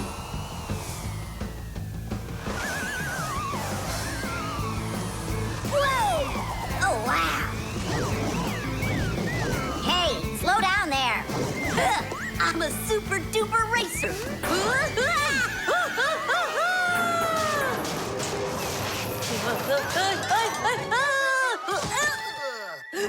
Well, Fire. Again risking your life. And super racers like me can always count on luck. You know, Fire, counting on good luck is stupid. It would be better if you would keep your mind on safety. Actually, today, Professor Eugenius has something really special to show us. He's going to be testing an airbag. What's that? Digit, explain it. Everybody riding in a car has to wear their seatbelt, because if the car has to stop quickly, the belt will hold the person back. But there are times when even seatbelts don't give enough protection, like when a fast-moving car crashes into something. When that happens, the driver and passengers can be protected by an airbag. You can't see them when they're folded up because they're hidden, but if the car is in a crash, the airbags blow up very quickly, and the person bumps into the bag instead of banging into the steering wheel or flying through the windshield.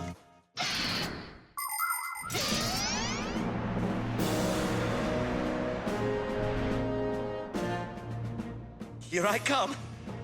And once again, when something dangerous must be tested, Professor Eugenius tests it on himself. But Grandpus, aren't you scared that it won't blow up with air? Don't worry about the air. A 3 and a 2 and a 1.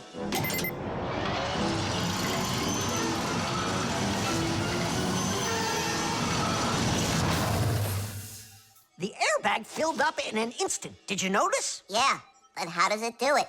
There is a chemical inside of there that quickly burns and instantly turns into a gas the moment the crash takes place. The gas fills the airbag, and there you go. Did I explain that right, Professor?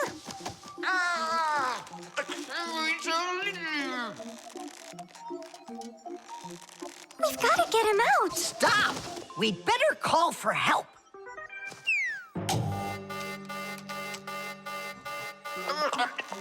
Professor, do you need some help?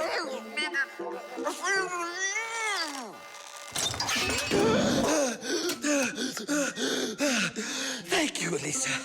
Sorry to take you from your work. You're free to go.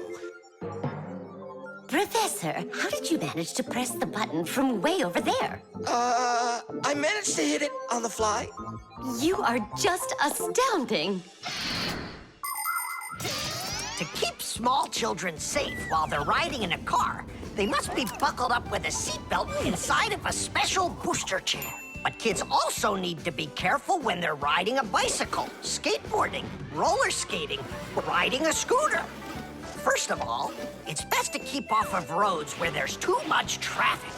Second, put your protective gear on. For your arms and legs, wear elbow pads, gloves, and knee pads. For your head, wear a helmet. That way, if you fall down, you won't get badly hurt. And third, make sure that people can see you. If you're out riding in the evening, your clothes and bike must have safety reflectors on them. They let drivers see where you are by reflecting the light from their headlights back at them. Remember, better safe than sorry. Here we go. Well, I hope this time I've got it. Should we call his assistant right now, just in case? Let's just wait and see. Ready, set, go! Grandpus, he needs to be rescued. No need. I made a change to it. Now the bag not only inflates automatically, it deflates itself as well. Splendid. As you Fixies say, Today's lesson is done. Hooray! Come on! Where's my Fixie board? I've got your Fixie board, Fire. Here you go. I just went and equipped it with an airbag. Really? Ha! How come? You know I'm a super racer. See? Woohoo! And that's why I installed it. Super racers don't need airbags. We never, ever.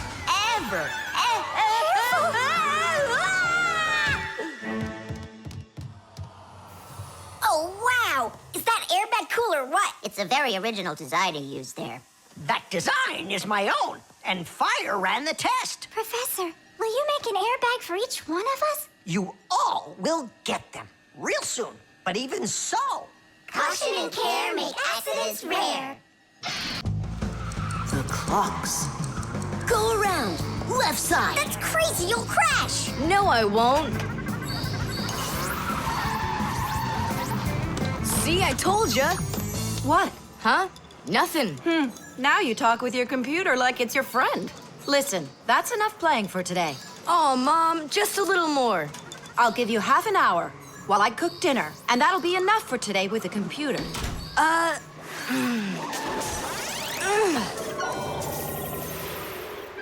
This stinks. I'll never get through all of these levels in half an hour. No way. Hey, but what if we could stretch out the half hour? How? We could take the hands on the clock and move them back a little. Mom will catch us. Fine, then let's slow down the speed of the clocks. Yeah, But how? You gotta know things like that. Since olden times, many clocks run with the help of a pendulum. The pendulum controls how fast the hands of the clock turn. If you make it longer, the pendulum will start to swing slower, and the clock's hands will slow down. If you make the pendulum shorter, the clock will tick faster.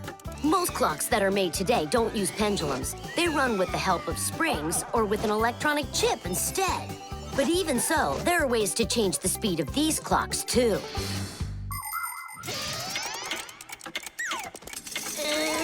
Push it! Wow, you did it!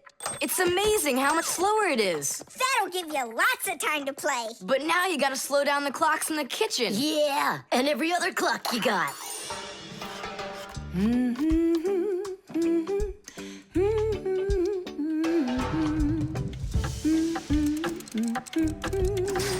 I just have to turn this to make the pendulum longer. Uh-huh. And now the clock will go slower.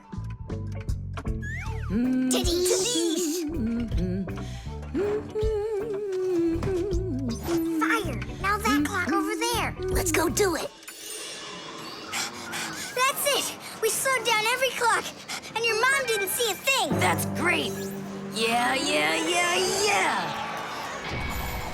Wow, Tom Thomas, you're cool!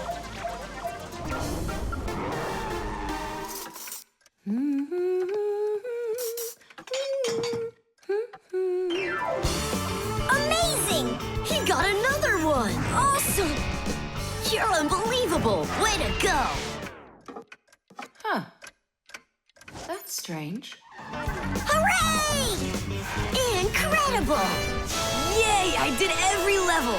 Oh, thanks. You're both just... The time masters of the universe. Yeah, but I'm getting really hungry, and Mom hasn't called me for dinner. Because a half hour hasn't passed on the clock.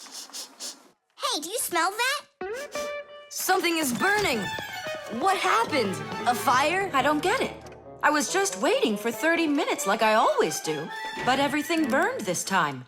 Maybe the clock stopped? No, take a look. They're working. Oh, I'll make you some oatmeal. Oatmeal for dinner? Mom, I need to, I'll be right back.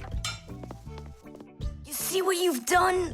Time masters of the universe? You gotta go speed those clocks back up. Okay. We'll speed them up. They'll be caught up in no time. Humans have come up with lots of different ways to measure time. For example, if you stand a stick in the ground, you can measure the time of day by watching where its shadow falls. That's a very simple clock called a sundial. Another simple and ancient clock is a water clock. It keeps track of time by measuring how much water has poured out of it. And if the clock uses sand instead of water, it's called an hourglass. But humans weren't able to accurately keep track of the time until they invented mechanical clocks. They come in all sorts of sizes, from grandfather clocks to watches worn around the wrist. Today, we also have easy-to-read and accurate electronic watches and clocks. But the most accurate clock of them all is the atomic clock. It tells the entire world the exact time.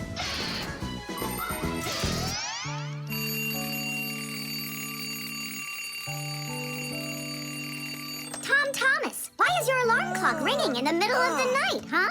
Really? Is it still night out? Look, Tom Thomas. But the clock says that it's morning. Interesting. Yesterday, Fire and I sped up all the clocks, so that's the reason the alarm went off. Sped them up? Are you crazy? Tom Thomas asked us. So what do we have to do now? Don't you know? Get to school, it's time. I'm joking. Go back to sleep. Don't worry, I'll get all the clocks working right again. Can I go and fix them with you? Ha! Fix them? You boys are the ones that always make the problems. GPS.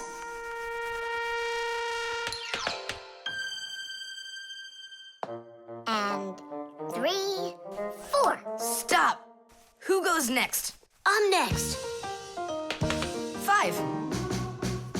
1, 2, 3. 3.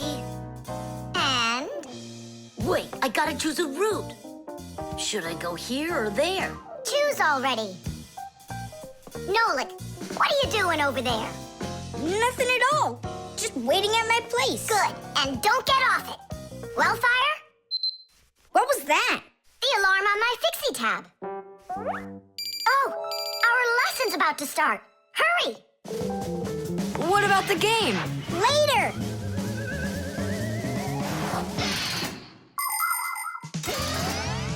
As soon as young Fixies enter their first year of Fixie school, everyone gets their own Fixie tab.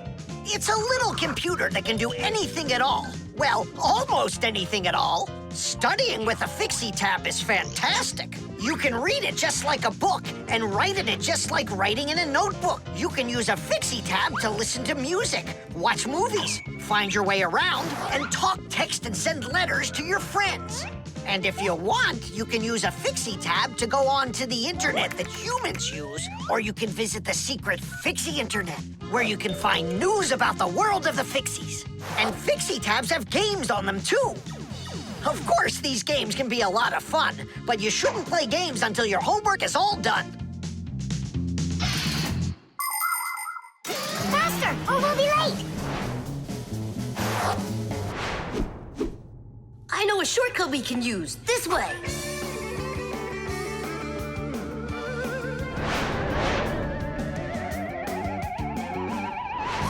Now which way do we go? I need to remember the route. I think it's this way, or it could be that way.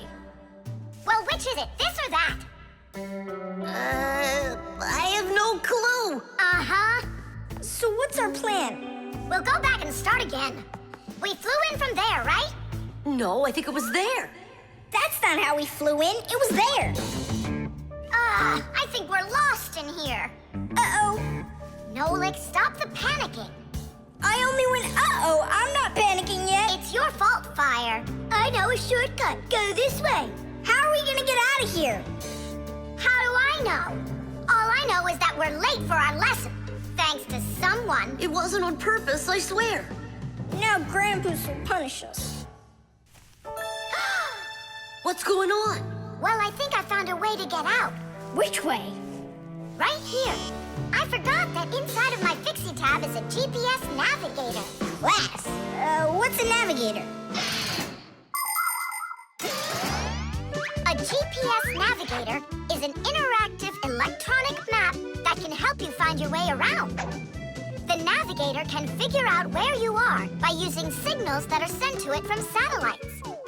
All you have to do is type the address of the place you want to go into it, and the GPS can figure out a route to get you there. And then it helps you as you go by telling you where and when you need to turn, so you can easily get to your destination. Let's see. Right now, we're here. And where do we need to go? You know where, to school. But where is that? Are you joking? In the laboratory of Professor Eugenius. Can you be quiet? Where do you want to go? The laboratory of Professor Eugenius. Please wait while I chart out the route. Ha! It did it! The navigator says to go there. Hey, what are you doing over there? Come on!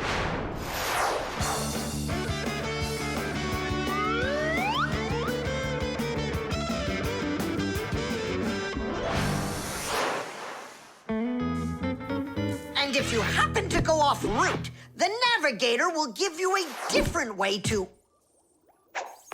Well, you finally made it. Unfortunately, you missed an important lesson today. We got lost. Forgive us. In case you're wondering, we were studying navigators. And you know what? We just used a navigator to get here. Yeah, it showed us the way we had to go. Well, that's certainly quite lucky for you, because now you don't get an F. But from now on, kids, you have to get here on time. I promise you that. Because now we know where to get our shortcuts from. The kaleidoscope.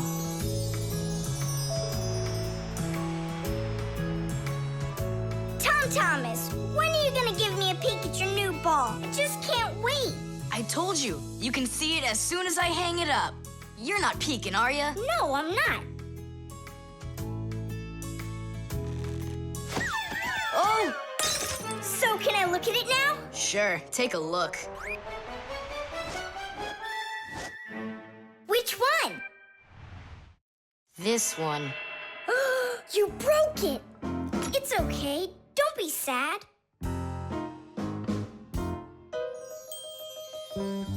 I know what to do.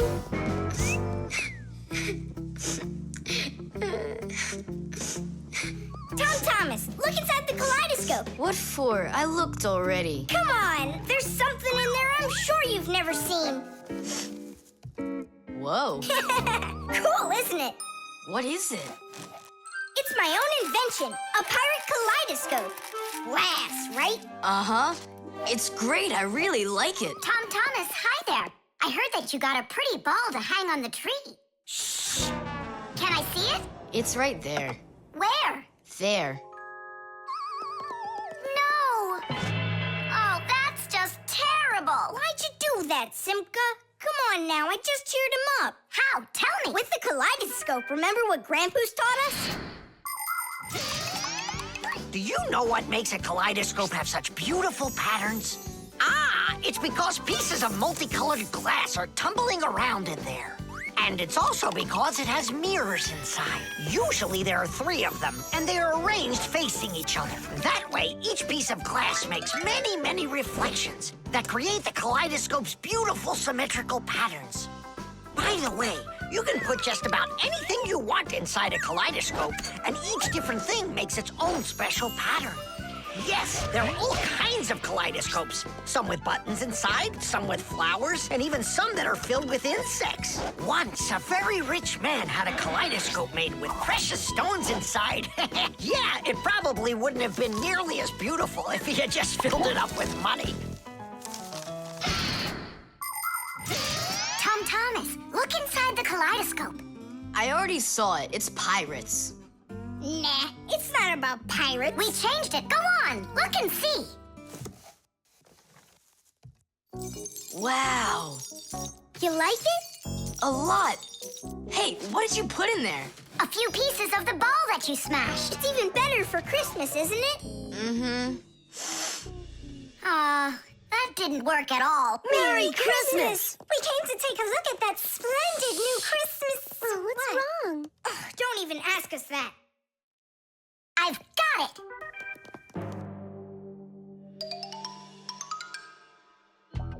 Tom Thomas! What? Look inside the kaleidoscope!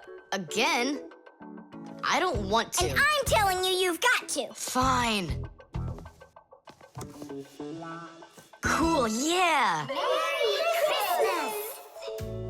Thanks so much. Now don't you feel good again? Yeah, it's really something. And you're the first human in the world that's ever seen it. How about that? Turn it! It's great, isn't it? Wondrous designs that tickle the eye in the kaleidoscope. Shimmering scenes, gingerbread trees in the kaleidoscope. Magical flowers just blooming with light, petals that glisten and gleam. Kaleidoscope, kaleidoscope, a crack to the world of dreams. Kaleidoscope, kaleidoscope, a crack to the world of dreams.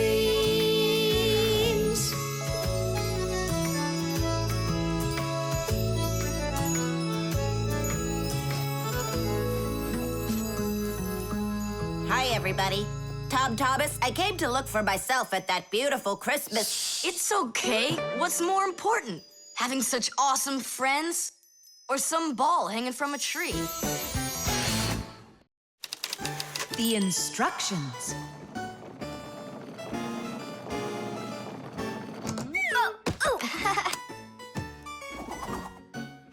It doesn't work. Try putting it in the other way. Did you read the instructions? Why would I? Instructions are for dummies. Yeah, instructions are for dummies. All right. Ugh, what's going on?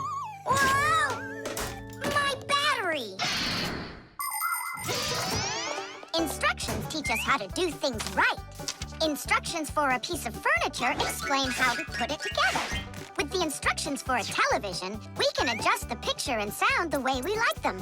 Printed on a box of oatmeal are the instructions for how to cook it. The instructions for medicines tell us what the medicine is for and how to safely use it. So always read the instructions if you want to do things right and avoid a lot of problems. I found it. Here it is. Here you go, Tom Thomas. Whoa. We got you a new chair, but it has to be assembled, and I'm afraid it'll be a little bit difficult for you. No, it won't. Don't worry, Dad. I'll do it. Finish before dinner, and we'll get ice cream tonight. A creamsicle. 2, okay? First, assemble the chair. Tom Thomas, can I help you put the chair together? Come on. Hey, first you two need to read the instructions. Simka, stop being such a bore. What, like I haven't seen a chair? Or like I haven't seen a chair?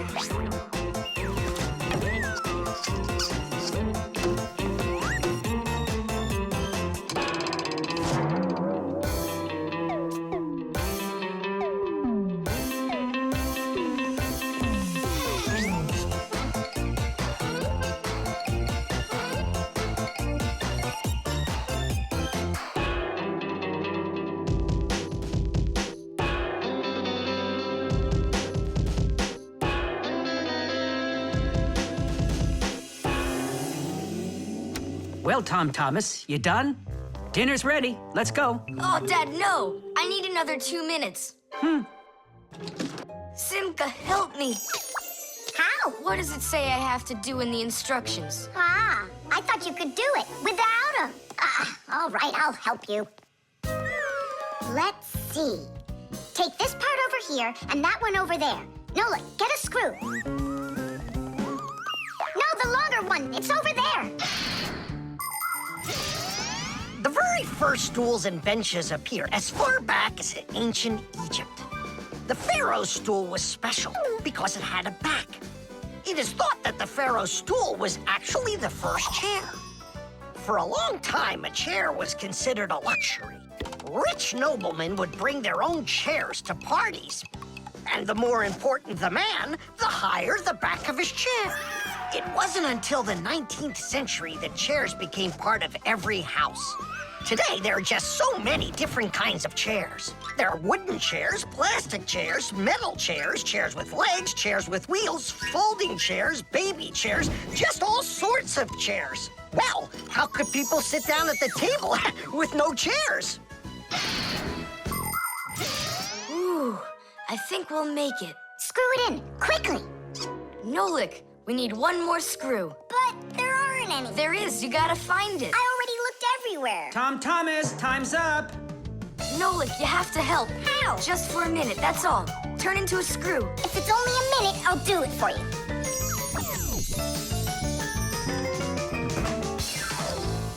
I'm done. You built it. Huh. Great job, son. Mom, see how I won the bet. Can you believe it? He put the chair together. You're so brilliant. Go on, have a seat. Oh!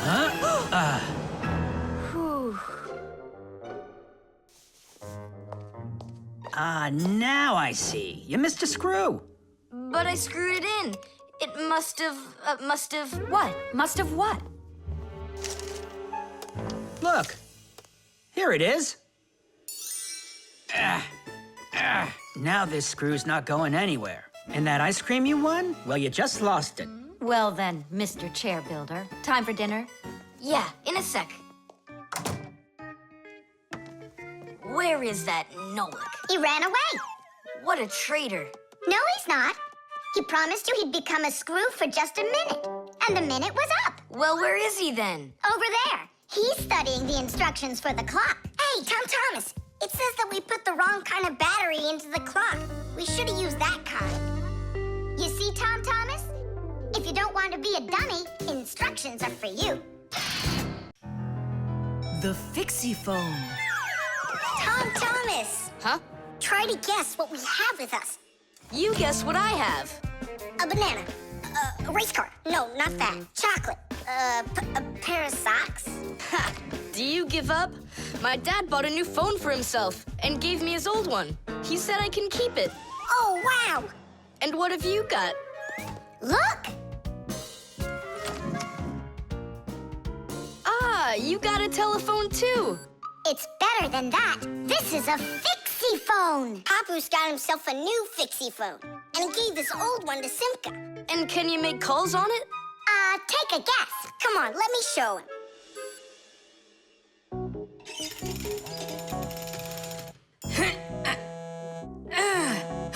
Hi there, Papoose. Hi, Nolik. Why are you calling? Just to say hi. Nolik, don't just call me if you know I'm working. All right. See that? So what? I can make calls on my phone. Calls to humans, that is. But to Fixies, you can't. A Fixie phone is a smartphone made just for Fixies. Not only can Fixies call each other with it, but they can get onto their own special Fixie internet. On a Fixie phone, you can find a camera, a flashlight, news, games, movies, and Fixie ditties. Those are the Fixies' favorite songs. Fixie kids love them, and so do their parents, because Fixie phones can easily let parents know where their kids are and whether or not they're in trouble. Over the years, humans have learned how to turn telephones into mobile phones and mobile phones into smartphones. They use them to call each other and to go onto their internet. A smartphone is almost as powerful as a computer, but they still have a long way to go to be as good as Fixie phones. Yeah, that's really cool, guys. Only this phone does the same. But can your phone do this? Take a look over here. You mean here? It's just a mouse. And now, look here. Whoa! But he's not on there. But look, he's here. And that's not all. Watch. A mouse helps the user navigate around the computer. And when we move it... You get it? No one else can see the Fixie except for you, and he can help you. Super! Oh, it'd be great to have my own Fixie phone. What are you talking about? You're not a Fixie. What a shame. I'm off to school, guys. He gets so upset. He even forgot to take his phone. I have an idea.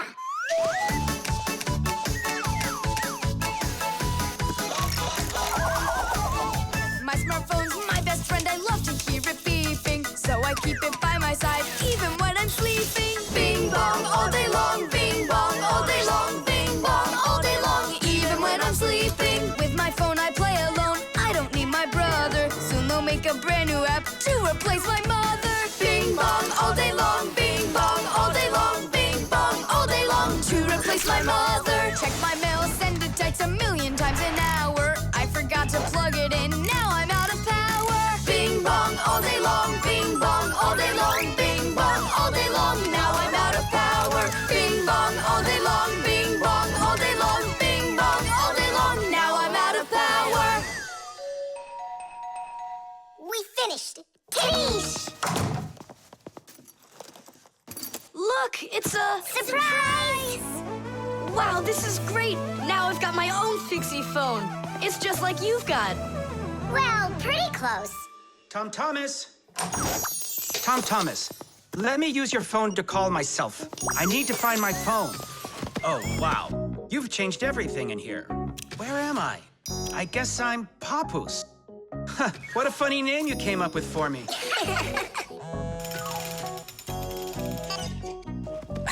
Nolik, just stop. I don't have time for your fooling around. What? Who is that? That's, not Nolik. Who is this? Do you know who I just called? Does anyone know who this phone belongs to out here? Oh, your mother found it. I'm coming. We'll fix those numbers later. Ugh, Papoose is gonna really give it to us. Give me your phone, Tom Thomas, and I'll delete all the Fixie's numbers from it. But how can I call you up then? Why would you have to call us? We're always close by. The level. Tom Thomas, I'm really sorry. The movie this weekend, I have to cancel. You do? I need to go to Africa for work. I leave tomorrow. Oh, cool. You think I could go with you? To Africa? Can you even find it on the map? Africa. Here we go. No, you're still too little. When you grow as tall as the top of Africa, then I'll take you with me.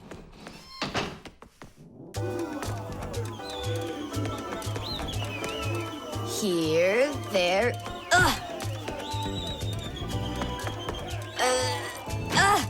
Tom Thomas, what you doing down there? I want to know if I'm as tall as the top of Africa or not.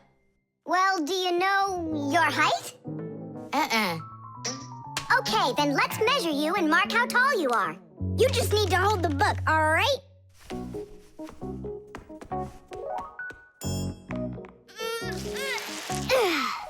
Simka, how do we measure what's higher? The top of Africa or this line over here?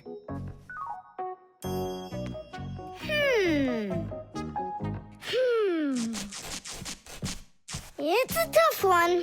We need a piece of flexible, clear tubing. Oh, I can get it for you. I know where it is. And we'll build a simple tool to find out the answer. It's called a water level. Let's do an experiment. First, we'll pour water into 2 bottles. A little bit more into one and a little less into the other.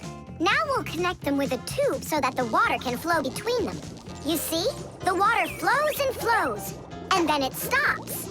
It stops when there's the same amount of water inside of both bottles. And if we do this with a simple tube, it becomes a useful tool called a water level, in which the water on both sides is always the same height.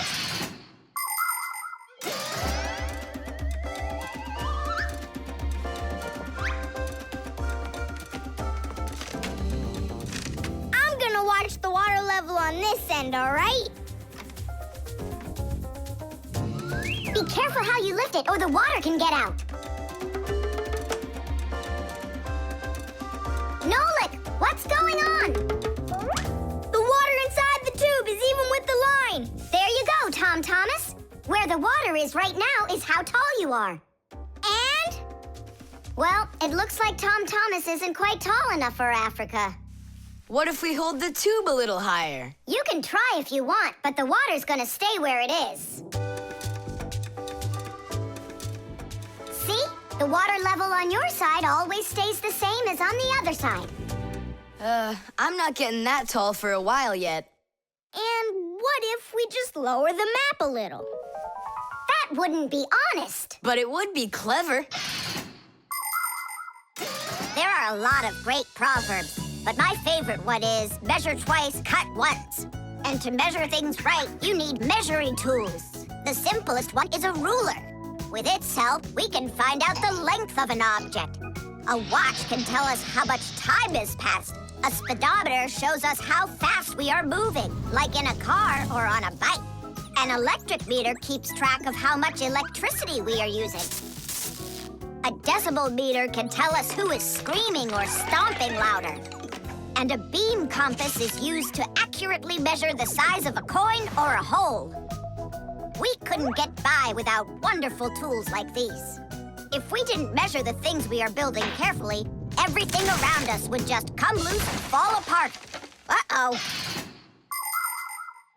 Dad! Dad! Look, Dad.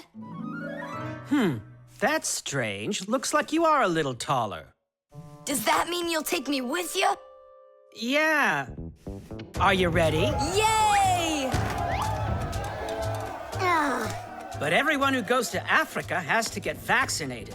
You're okay with that, aren't you? I need vaccinations to go? Are you sure? Yeah, there's one against malaria, tsetse fly, crocodile bites. Altogether, there are 10 shots. 10 shots? Yeah, 10. Oh. Dad, you know, I was joking. After you left the room, I moved the map down. Okay, I see. And I was joking about all those shots you need. What? You mean you don't need to get shots? You gotta, just not 10. So how many? 9 of them. There's no vaccination anywhere to stop a crocodile from biting you. The baby monitor.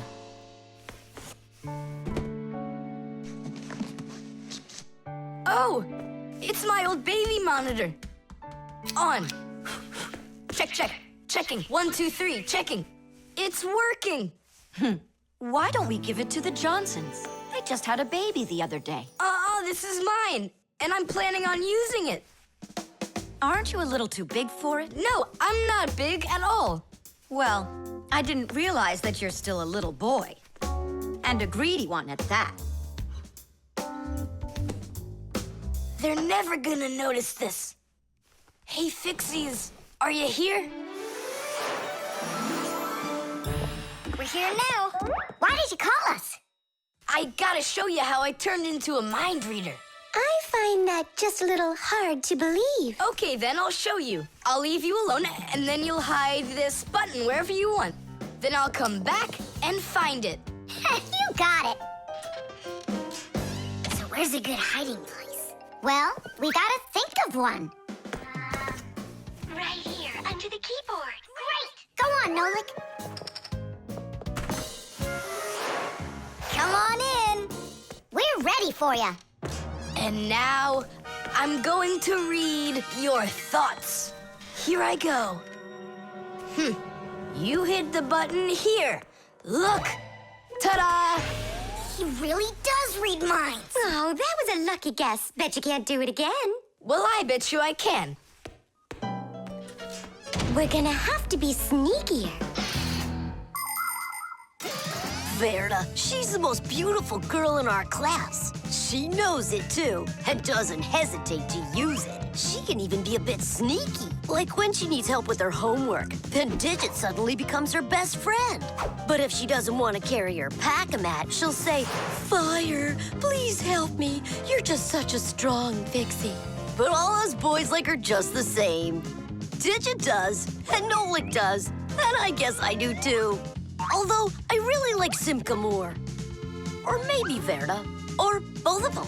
I haven't decided yet. Verda can be difficult and even bossy sometimes. But one thing I know for sure, Verda's a good friend.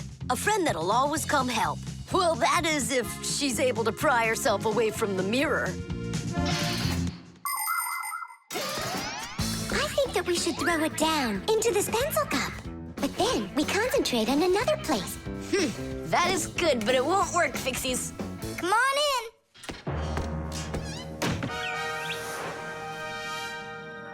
Uh-huh. Aha! It's in here. Tidish? Simka, were you thinking about the cup? No, I swear. And my mind was blank. Then who did, huh? Uh-huh. Tom Thomas, what do you say we go again? As many times as you want. I know how he's been doing all of this. It's a baby monitor. That's how we can hear what we're saying. I don't get it. A baby monitor helps parents watch over their babies. The system has 2 units that look like wireless telephones. The parents keep one of the units by their side and put the other one in the room where the baby is sleeping. If the baby suddenly wakes up and starts crying, the unit in the baby's room will pick up the sound and send it by radio waves to the parents' unit. Mom or Dad will hear the crying and go and comfort their child. And so he's listening to us now. This time I know what we should do. We'll hide it under the globe. Ooh. Go on. Uh-huh. Aha! Huh? Where is it? If you read our minds, you'd find your button under the baby monitor. You tricked me. That's really not nice. And spying on us is nice, you think? I'm sorry, I just thought it'd be fun. Well, anyhow, Tom Thomas, you're too old for this thing. Unless, of course, you still need it. I'm not a baby. I was just, checking it. I'll go and give it to Mom. Mom, I'm not greedy. About what? Let's give this monitor to the Johnsons, and this car is for their baby boy. I don't think that baby's big enough yet for your car. So what? Soon he's gonna get bigger and become a big boy, right? Like me.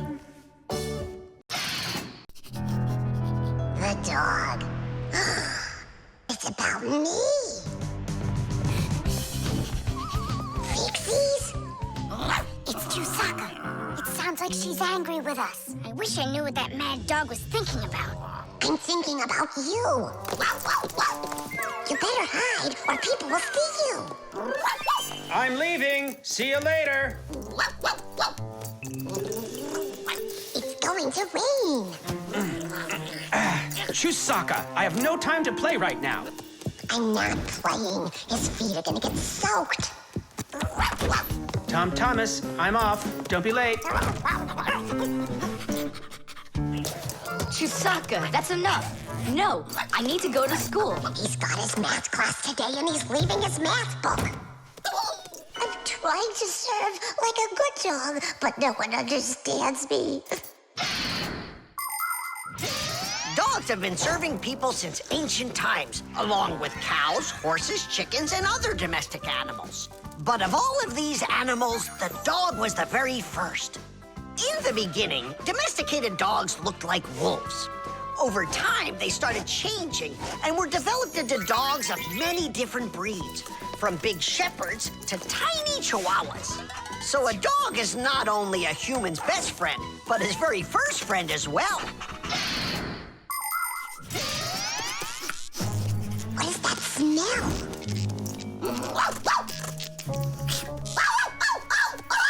Simka, come on out. I see you. Nolik, jump down. Oh no, we're trapped in here. Alert, something's burning over there. Why won't they listen? I think she's going to eat us. Together with the box.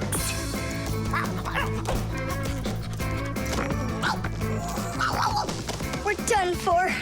Oh. Come on, look. The outlet is sparking. Oh no, something must have broken in there. Are we going to fix it?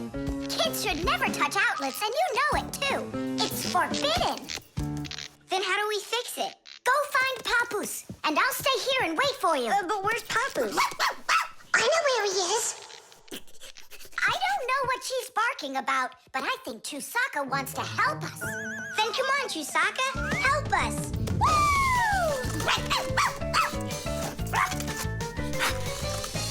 He's in there. Papoose! Papoose! Nolik, is that you? There's an outlet sparking over there, and it smells like it's burning. Are you sure? Yeah, Chusaka found it. Really? Great job! There are many kinds of service dogs. Dogs that help people by carrying out a wide variety of different jobs, like protecting a house or a flock of sheep if the dogs are shepherds. Some working dogs help guards protect their borders, while others work for the police. There are sled dogs that transport people and loads in the north, where there's only snow and no roads. Some service dogs help blind people by helping them get to the places they need to go. And there are dogs that save people trapped on mountains. And that's not all. Dogs went up into space before humans. But don't think that dogs are just given these jobs. Oh no, like humans, dogs study for a long time before they're allowed to take on serious work.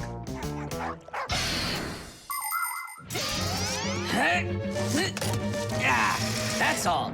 There won't be a fire, not today. Hooray! Well done, Chusaka. You're a real service dog, no doubt about it.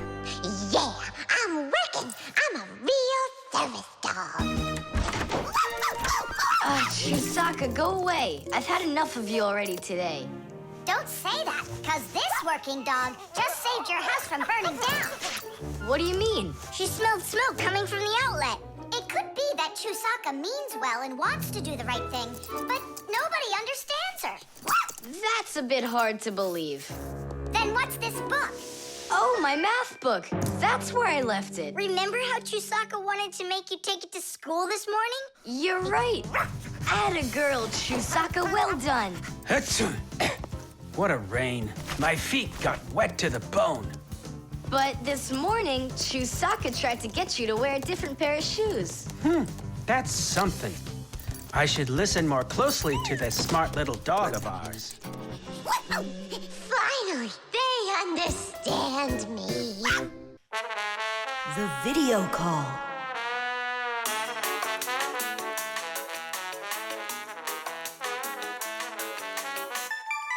Turn on the camera right away. It's me, Simka.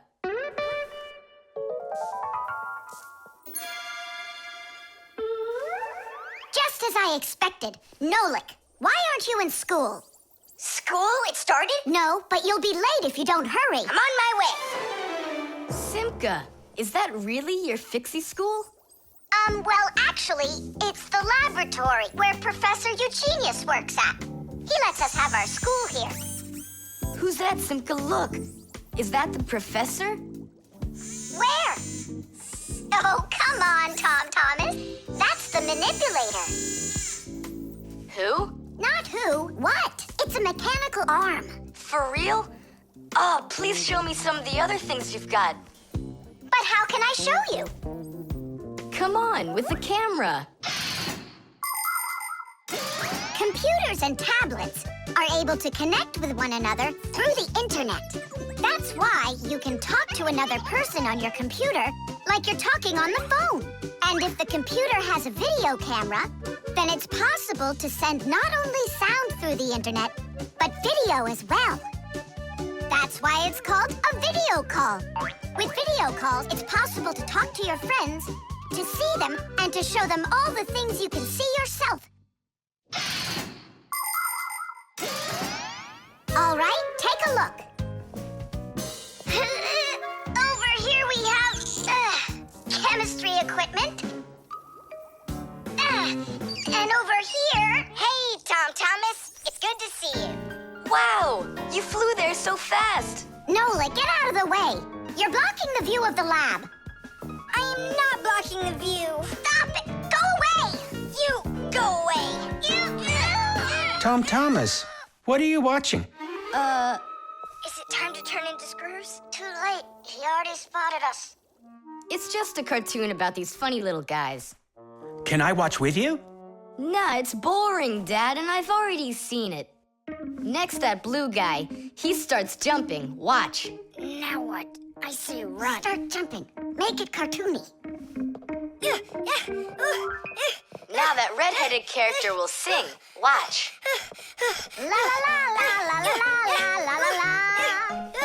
Then she starts dancing. La la la la la la la. These guys really are funny. And here are the super fast moves. That was funny. I gotta get going. That's all. You can rest. My dad went out. I'll get you, Tom Thomas. What are you doing over there, huh? Watching a movie. But why on my computer? Sorry, Professor. Yeah, will you forgive us? So how is it any good? Uh-huh. It's a super funny one. Really? Yeah. You see that boy there? He's gonna start waving his arms around like a maniac. He also crows like a chicken. Cock-a-doodle-doo! And now the boy's gonna go in and chew paper.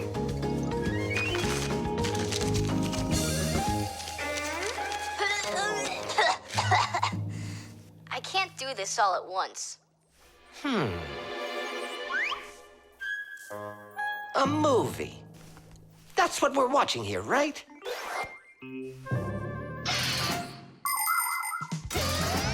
People have always been interested in seeing what's going on outside of where they are. And with the invention of video transmission, it's now possible to see what's going on almost anywhere. Now, without leaving your home, you can see what's happening on another street, or even in some far corner of the world. With the help of video calls, doctors can help their colleagues perform complicated surgeries. Teachers can give lessons by video, and scientists can take part in video conferences.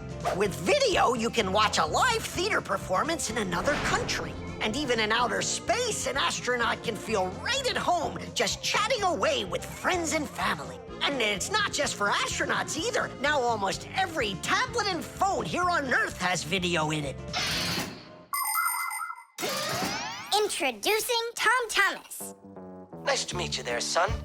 And I'm Professor Eugenius, so I guess you're also a friend of the Fixies. Yeah, only it's a secret. My friend, that's a secret the two of us share. And you know, keeping secrets is what friends do. The globe. Ready? Set? Go!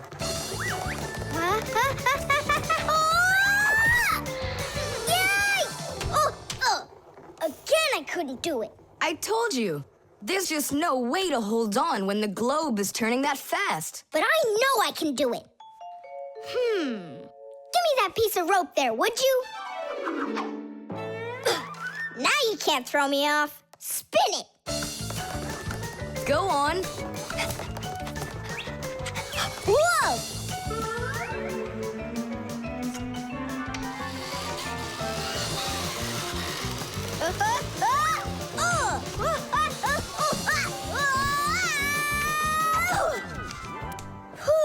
What you doing?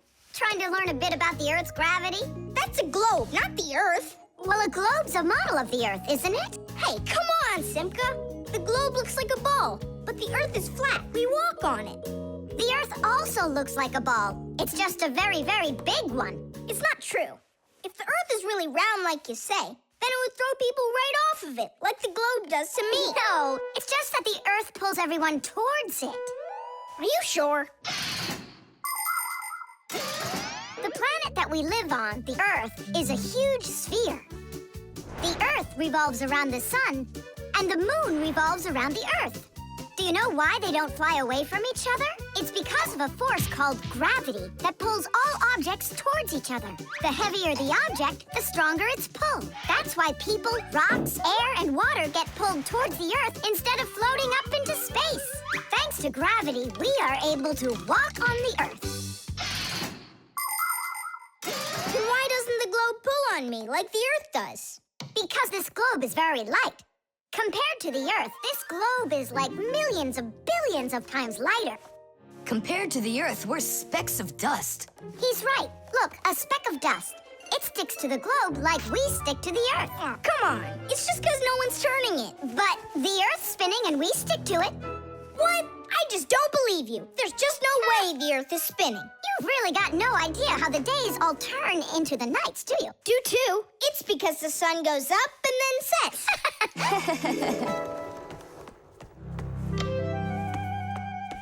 Watch this. Our sun's here, and you're over there. On Earth. Is it dark, Nolik? It's dark. Then it's nighttime on your side. And here, it's day. All right. Now we'll turn the Earth. Hooray! Now it's daytime for me, and night for me over here. Ah, my side got dark again.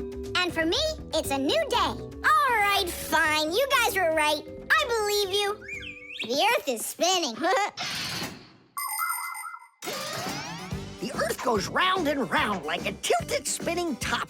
And as it spins, the sun shines its light on whichever half of the Earth is facing it. And as the Earth makes one full turn, we watch how the night becomes day and the day becomes night again. It takes 24 hours for the Earth to make one full turn. But that's not all.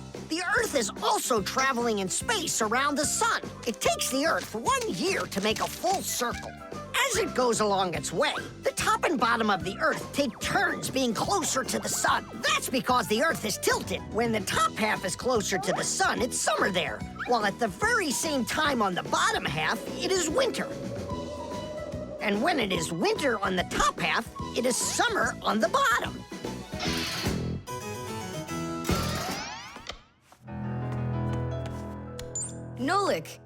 Nolik, where are you? I'm not sure. Somewhere in Kazakhstan.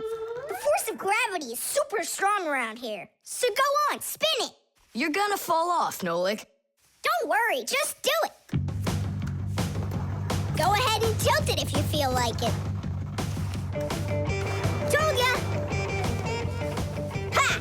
And you were sure I was gonna fall off this globe. That's strange. Nolik, come on over here. What for? You'll see in a second. I don't want to. You really don't want or you can't. Tom Thomas, take a look. I get it. He stuck himself to the globe, didn't he? Yeah, with the chewing gum. Isn't it time to go? Uh-huh. And me! What about me? Hey! You gotta help me! Don't leave me! Should we help him?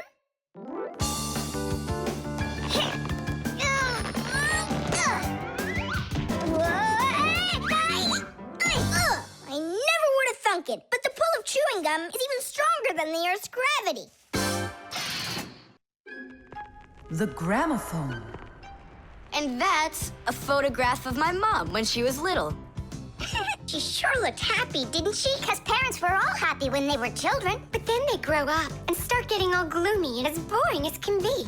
Oh, what's this, do you know?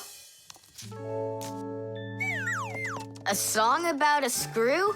It's total nonsense. Nonsense? It's about a screw, which means it's practically about Fixies. Why don't we listen to it and find out? If it's good, we can all dance together. How do you listen to this thing? Like this? Why don't we try to use the player? We won't fit in there. Look, right here it says gramophone record. See? So we need to find a gramophone player. Find what? Let's go to Grandpa's. Grandpa's, we found a song about a screw we want to hear. We're looking for a player for a gramophone record. Ah, I understand. What you need is a gramophone. A gramophone is an old appliance that was made for playing back sound that was recorded onto records. If you want to turn on a gramophone, you need to turn the handle to wind up its spring. The spring makes the record spin. Then, a needle is placed on top of the record, and as it moves through the groove on the record, it shakes a little, which makes a diaphragm, a sort of mini drum skin, start to vibrate. The big horn of the gramophone then makes the sound louder, and we hear a voice or music. The most amazing thing is that a gramophone doesn't have an electric motor or any electronics. That's right. You don't need electricity for a gramophone to play back the sound that's recorded on a record. That's because a gramophone is an entirely mechanical wonder. If you want to know, there is a gramophone in the office of Tom Thomas's dad. It's on the desk. Great, let's go. Thanks would be nice.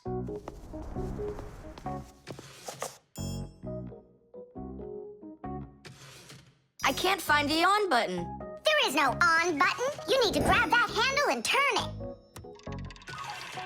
Now take that thing and put it down onto the record.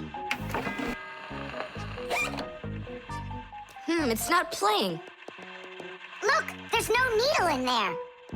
And where can we get one from? We can make it. Do you have any nails around here? Is this good? That'll be great. Verda, are you ready? Totally. Better cover your eyes.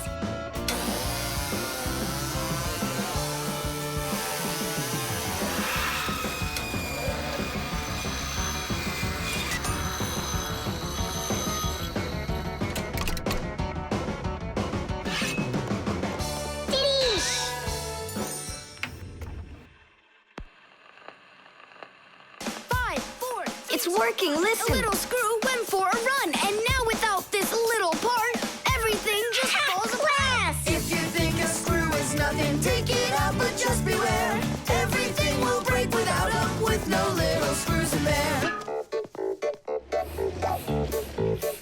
The bulldozer was a strong one, until there was a thud. And then the mighty giant fell straight into the mud.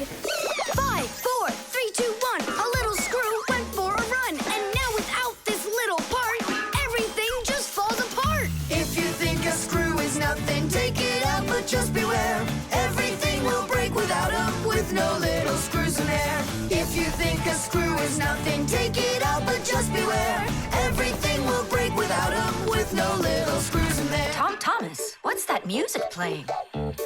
It's a gramophone record. Gramophone? I thought it was broken. We fixed this old... not we. I fixed this thing. Really? What a wonderful boy I've got. Other kids are breaking things and you fix them. What do you say we play that record once more? I used to love it so much when I was little. The mighty crane was working until there was a pop.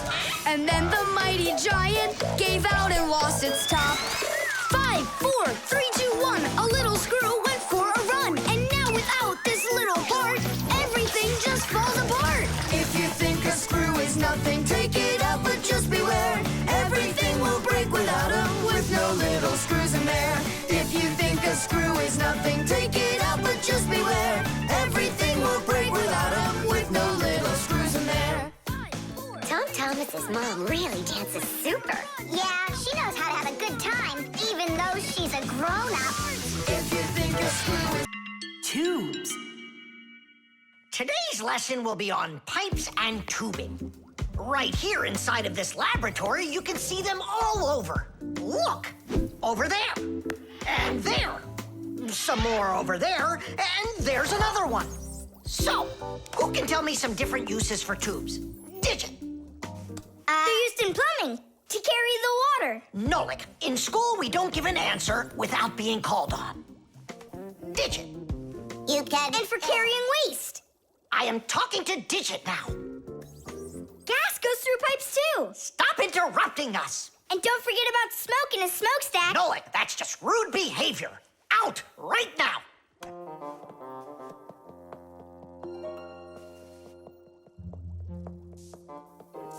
All right. And a shower hose. That's also a tube, right? I told you to get out. Yikes! And a vacuum cleaner's got one too.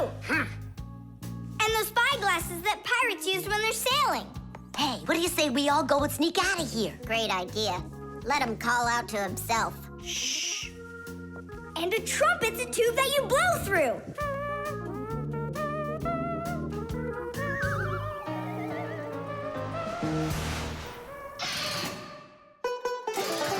Nolik is my younger brother. There's a lot he still doesn't know, but that doesn't stop him from getting involved in things he probably shouldn't. Unfortunately, that can get him into trouble. So, every once in a while, me or my parents have to rescue him. No, I wouldn't call Nolik a pest. He's just a bit curious. That's why he broke the #1 Fixie rule, hide from humans. Nolik's the one who first became friends with Tom Thomas. Well, I was there too, but Nolik started it. Actually, first it was Grampus. Many years ago, he befriended Professor Eugenius. And after that, the professor let us have our school in his laboratory. So it turns out that Nolik is just like his grandfather.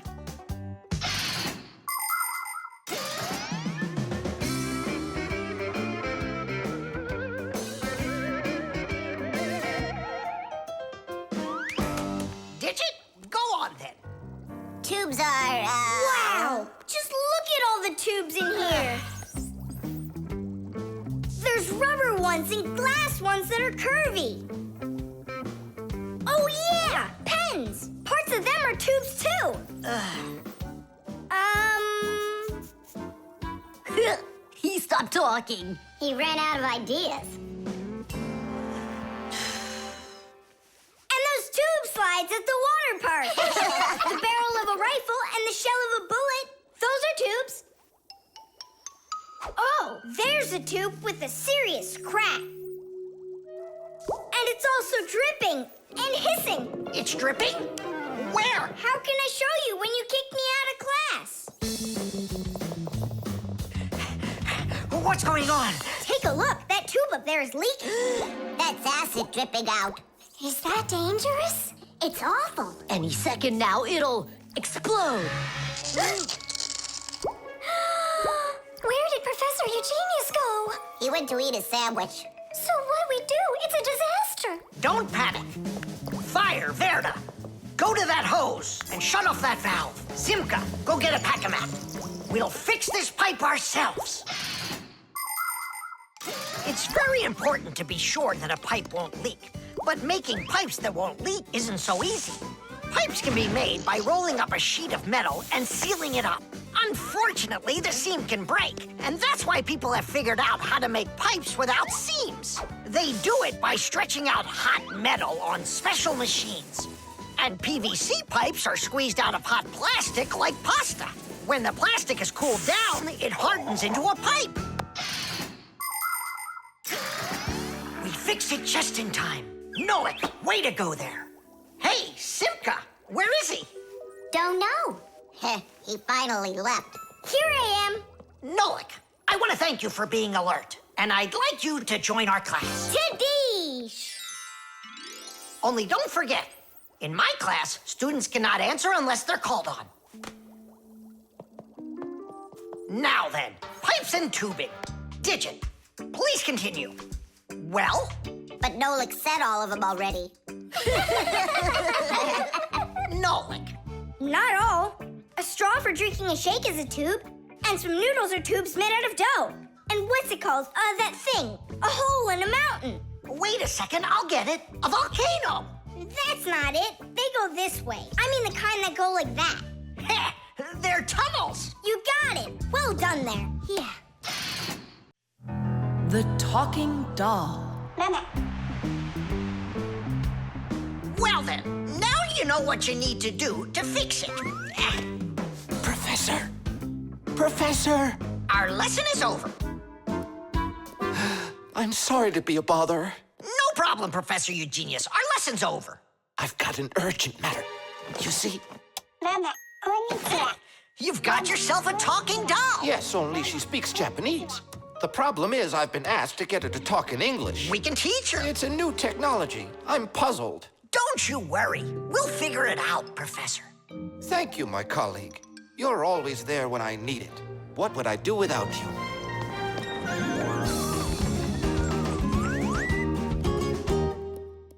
Professor, can you tell us how toys talk? Not now, children. We'll learn about the doll tomorrow.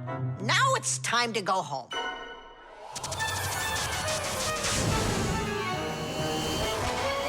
I already know everything about that doll. You do? Changing her voice is so easy that anyone can do it. How? Here, come, I'll show you.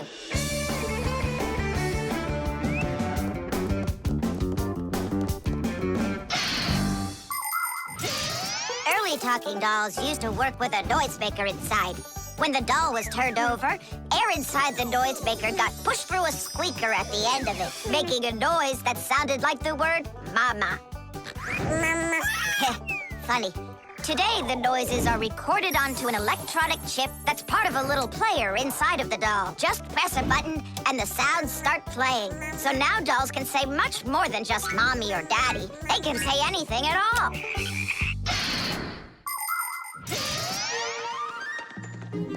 Well, here's the chip. This is where the recording of the doll's voice is. That's awesome. Can you re-record the voice on there? Well, yeah. Okay, I gotta go. See ya. Wait, Nolik, I thought of a really funny joke to pull. What if we slipped them and then we do something? Well, now, as I promised yesterday, I'm going to tell you all about talking dolls. Some start talking when you rock them, while others react to noise. And for this little lady, you need to press a button to get her to talk. Who wants to? Dula. Me? Well, okay, I can do it. Go ahead. And you'll hear her say, "Hi there, Mama." But in Japanese for now.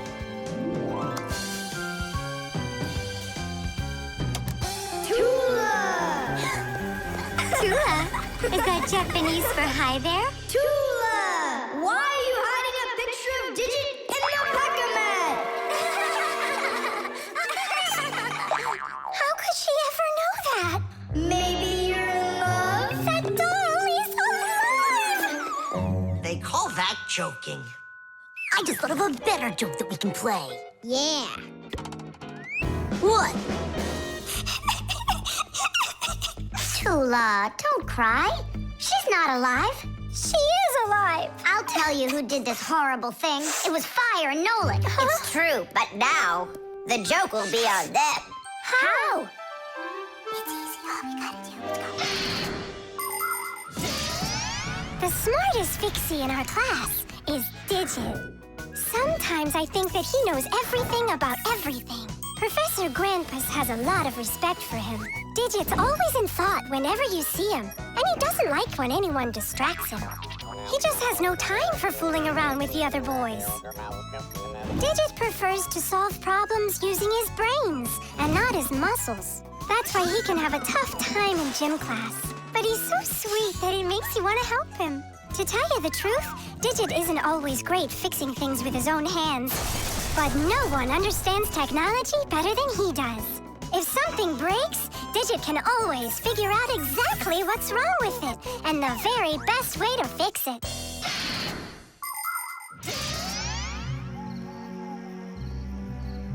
We're gonna make it even funnier this time. You came back? What? You troublemakers. Now I'll show you what happens to bad boys who hurt girls' feelings. Oh, you got scared. Who's crying now, huh? They probably thought that the doll came to life. You know what, Digit? I just started thinking that it might be better if she were alive. You know, Tula, you sure are hard to please.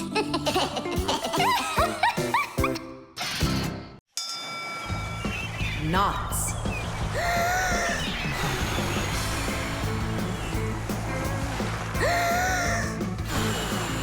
Nolik, there are pirates off the starboard side. Battery, fire! Hey, I'm not a pirate. Why'd you hit me? That's it. I'm tired of playing the wind. Where are my pirates? This looks great. Can I board your ship? And what are your skills? Tons, like protecting the ship and yelling hooray when we win. And how about good sea knots? Can you tie them? Of course I can tie them. Then tie up our treasure. And make sure it's good and tight. Pirates, prepare to attack! I got it. Whoa! That's done. Good enough. Hooray! It's good and tight. Now can you survive a storm? Without a doubt.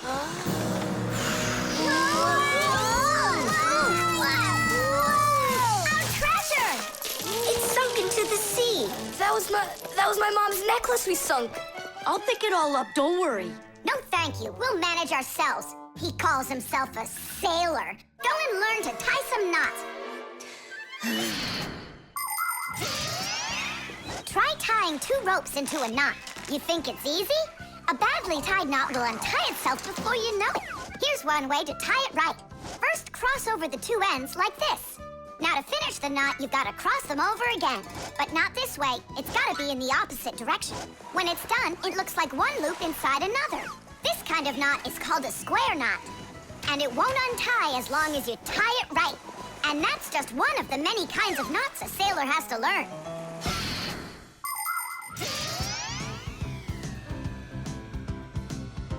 Oh! Okay. I knew I could tie it. Now what else is there to practice on around here? I found some more of our treasure. Here's another one. That's 19, but we're supposed to have 20. I know it because I counted our treasure. So what happened to the last one? Well done there. So what else could I tie? Perfect. I even remember what it looks like. It's a different color. It's a bright red one. Oh, Mom's gonna notice right away that the red one's gone. I gotta go find it. Yeah, I think it's on the floor. Who tied my laces together? I was just practicing, sorry. And what else did you tie up to practice your knots? Not sure you want to know. You're funny. Let's go untie them.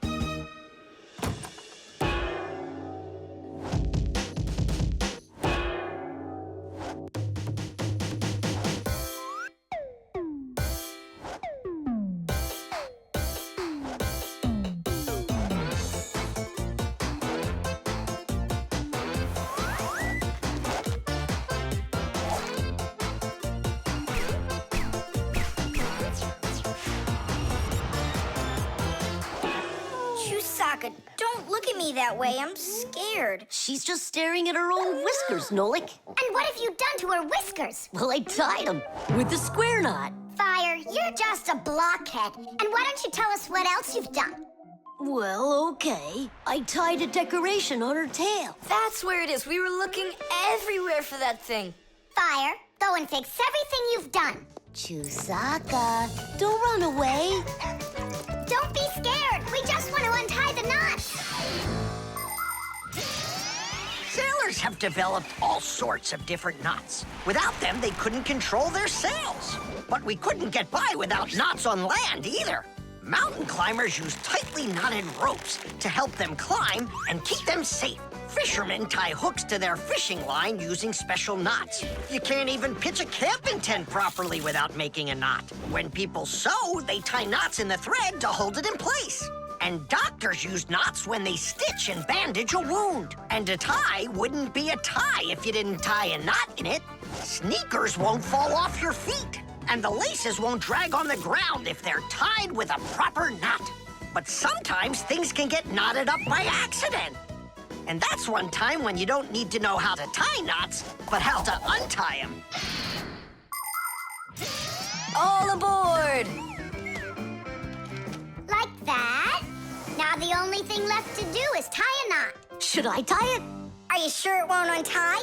You're joking. Why don't you go ask Chusaka if I can tie a knot like a sailor? The laboratory.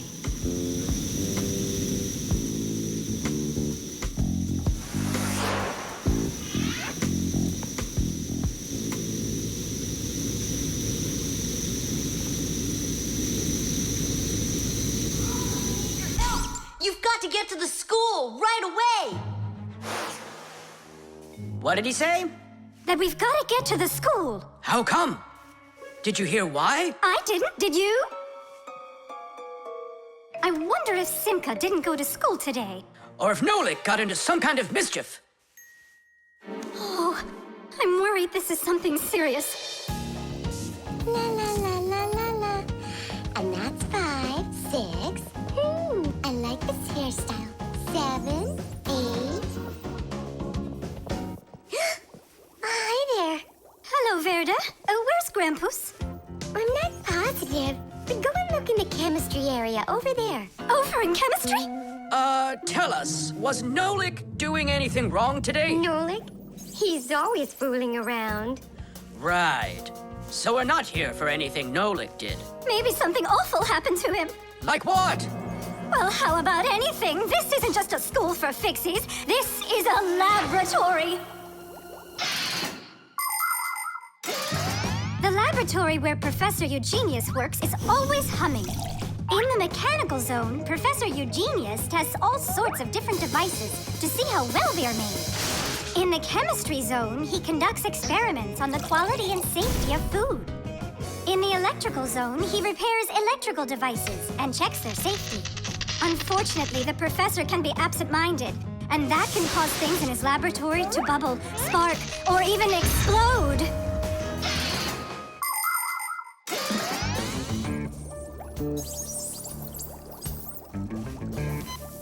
Marcia, there's nothing to worry about yet. But how can I not worry? Digit, have you seen Nolik anywhere? Do you know if anything's happened to him? This is a laboratory here. Who knows what could happen to anyone? Like what? What are you saying? Like that. I told you, things happen here. And where? Let's go, quickly! Marcia, no need to panic. Tula, it's so good you're here. We really need your help. What is going on? There! We! Grampus! What? Where? In the mechanical zone, there! And Simka and Nolik, there! They're all there! Oh, my children! Don't lose your head. Oh! Oh! Marcia is my wife, and the mother of our children, Simka and Nolik. Marcia is a real beauty, a kind and gentle soul, and a wonderful homemaker. She is also a very responsible and extremely skilled Fixie.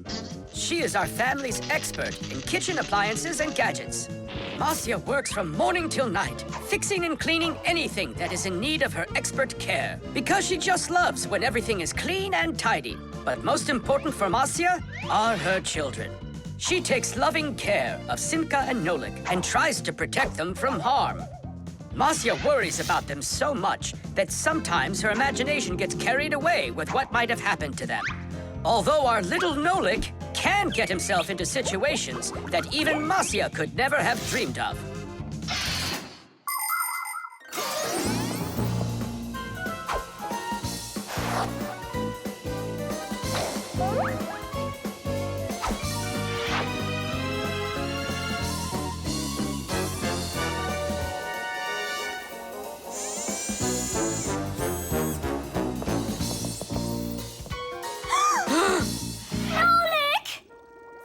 Hang on tight! We'll save you! Hey! You're alive! What's going on? I don't need to be saved from anything. So it's Simka we need to save, not you? I don't need saving either. I'm fine. And what are you so worried about? Everyone's alive. Then why did you make us come here? I need you to help with a little accident we had. Nolik, was this your fault? Oh, no, it's not Nolik's fault. Quite the opposite. He was trying to help me fix it. Papoose, we need you to help us with one of the pieces that we couldn't get back in place. This one? Tadish! Oh, a perfect repair. Huh, that was really the only reason we had to rush here? Why not? There was just no way we could let this wait, so I sent for you. But Fire said... Why fire? Why is it always fire? How come you had to scare us so badly? I'm not the one who scared you. You did that all by yourselves. The team. The first period is almost over. Tom Thomas's team is leading 2-0. There's no getting around the difference in class. Simka, pass to me!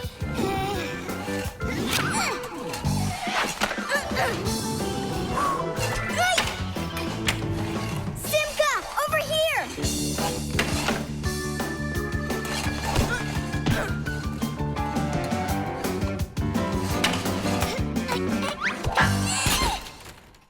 Goal! 3-0. And that's the end of the period. Time for the teams to take a break. This isn't a fair game. There's 6 of these guys and only 2 of us. Go ahead and call your classmates. I'll still outscore you. You sure about that?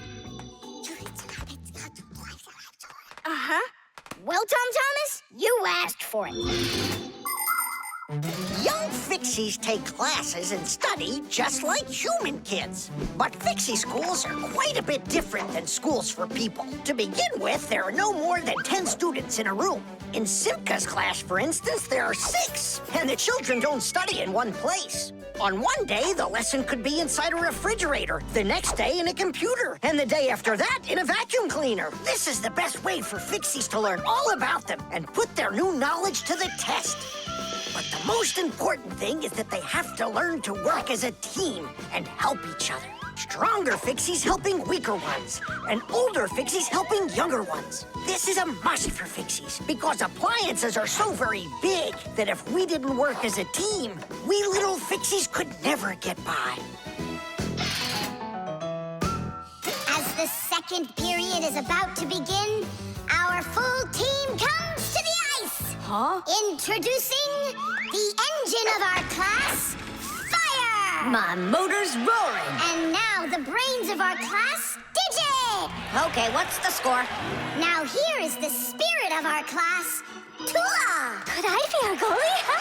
And here she is, the face of our class, Verda! And oh, what a cute one. So you want to quit, Tom Thomas? I'm not afraid of you.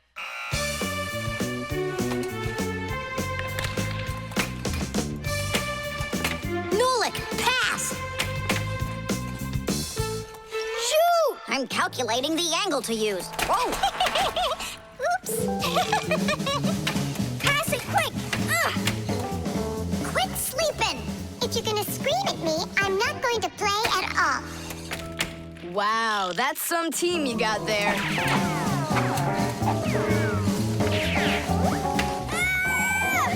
6-0. It's a blowout. Now the intermission before the final period. We're missing something here. I can tell you what. You mean confidence? Calculations? Elegance? I know speed. What's missing here's teamwork. Simka, you're right. It's one for all and all for one. Then here's what we're gonna do. We got it!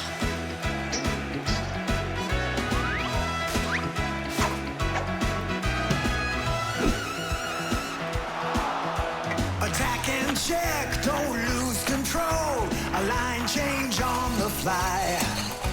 The puck is zooming towards the goal to score and break the tie. It's one for all and all for one. Great teamwork is a must. Let's go and show 'em how it's done. This game was made for us. Hockey's our game. Hockey, hockey's our game. Hockey, hockey's our game. Hockey, hockey's our game. Hockey's our game. Hockey, hockey's our game. Hockey, hockey's our game. Hockey, hockey's our game. Hockey's our game. Hockey, hockey's our game. Tell me again, what's the name of our game? Hockey. I can't hear you. Hockey. Oh, hockey's our game. Hockey. Hockey's our game. Hockey. Hockey's our game. Hockey. Hockey's our game. Hockey. I love that hockey. Hooray! We won, Tom Thomas. What do you say now? How did I get creamed like that? 'Cause you're by yourself here, and we are a team! Team! The suction cup.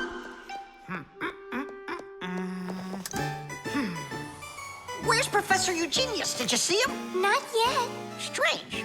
He told me he'd be here today to conduct some tests. Rampoos, right here under the glass. There's a note. Dear friends, That means the note's for us.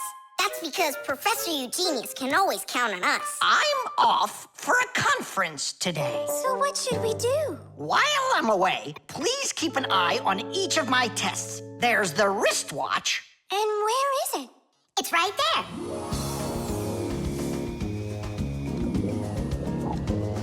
Look!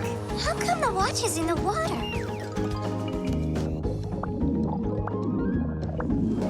So the fish can know what time it is? Nolik, don't be silly. This is the test he made for the watch. You see? It says water resistant right there on the back. That means that water shouldn't get inside of it. I see. So the professor needs to check if it will work underwater. Understand? Yep, I got it. The watch is working. So now, the doorbell test. We'll go look. It's over there.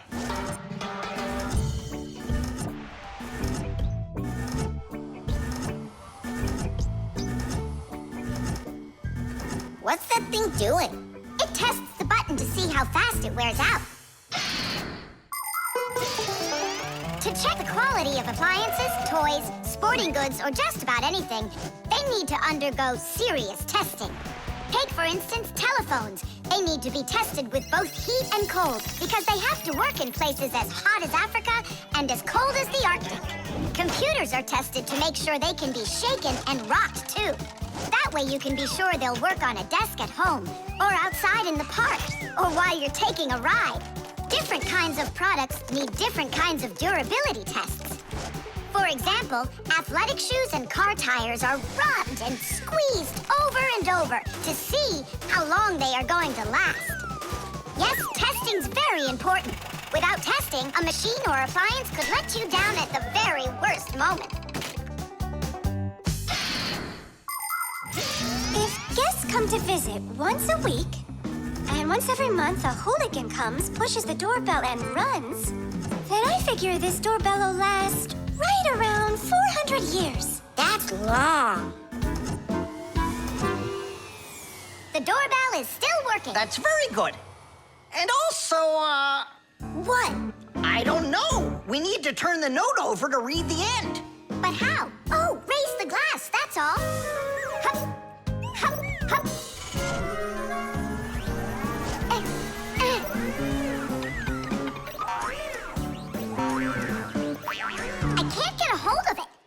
should find a suction cup. A suction cup?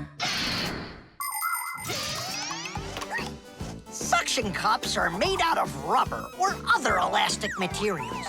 When a suction cup is pressed against a smooth surface, the air inside is squeezed out.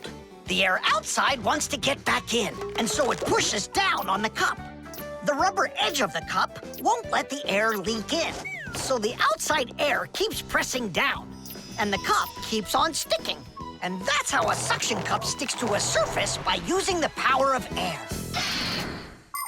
Wait a minute. I know where there's a really big suction cup that we could use.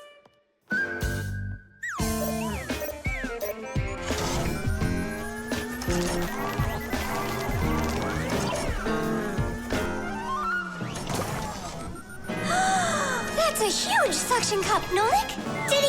Stiddy! Well done, Nolik. Only we need to hurry before air gets under this suction cup and it unsticks. My suction cup will never unstick. Well, let's see what it says here. Simka, you'd better hurry. And make sure nothing gets broken here in the laboratory while I'm away. Huh, and what could get broken around here? Ah, the glass, look out!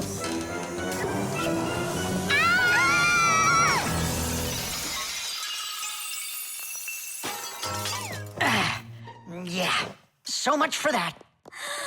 And who's going to clean up all this broken glass? You don't know? Nolik. He told us to use that suction cup. Simka. She was reading way too slow.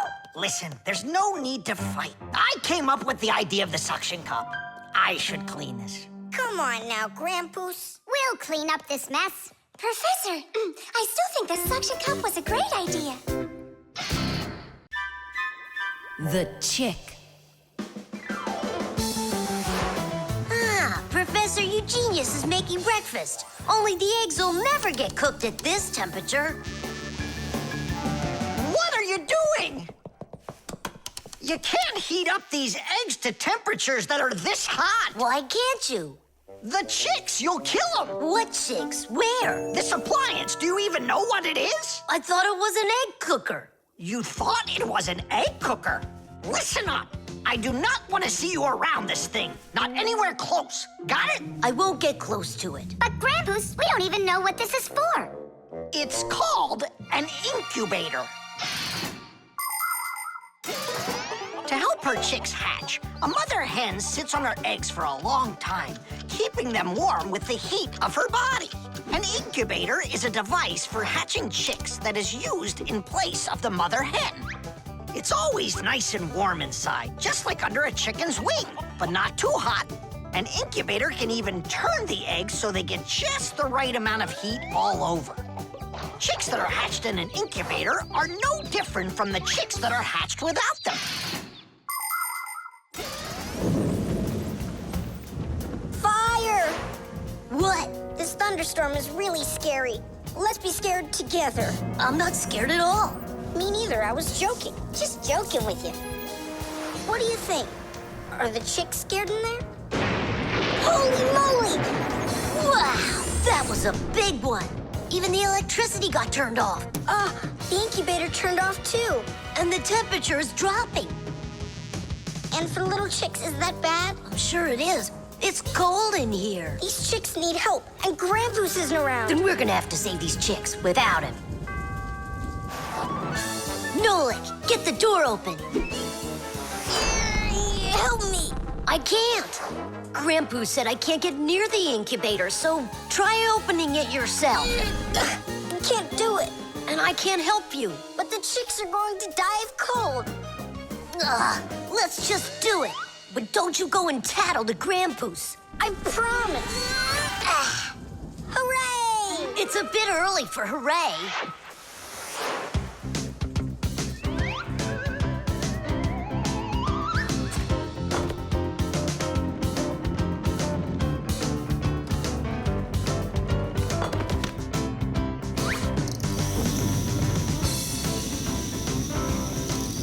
Candle? Yeah, we'll warm up the chicks with the fire. Class. Time for hooray? Now, yeah. Titty!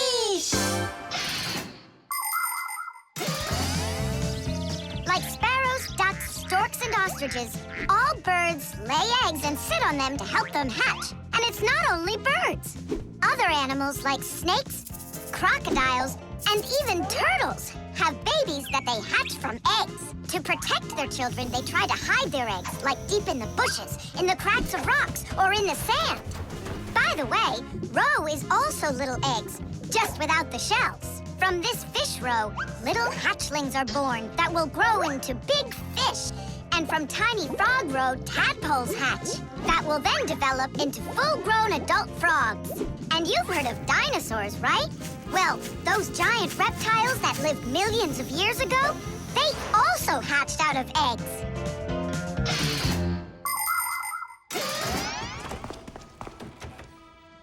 What happened to the electricity in here? It's a blackout from the thunderstorm, I guess. This is just awful. My incubator. Someone lit a candle, and the temperature is normal. So who put the candle in there? Tell us right now. Nolik, don't be a tattletale. It was me. By yourself. By myself? Of course yourself. I wasn't allowed near it. Well, yeah. He wasn't allowed near it. All by yourself. Then well done. You saved the chicks. Our hero. So, Fire, follow his example. And you, Nolik, accept our heartfelt thanks. Look inside. They're starting to hatch. All right, Fire. Come take a look. Now I'm allowing you.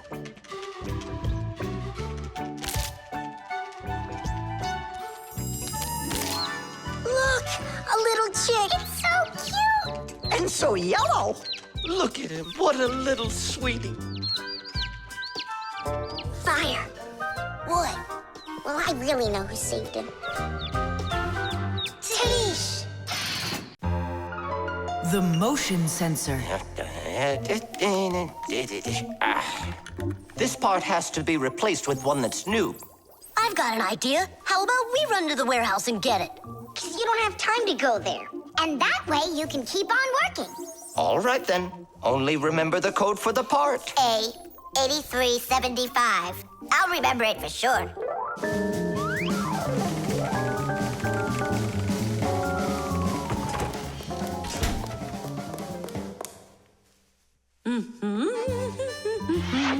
Why is Elisa always there at the wrong time? Do we have to wait till she goes away?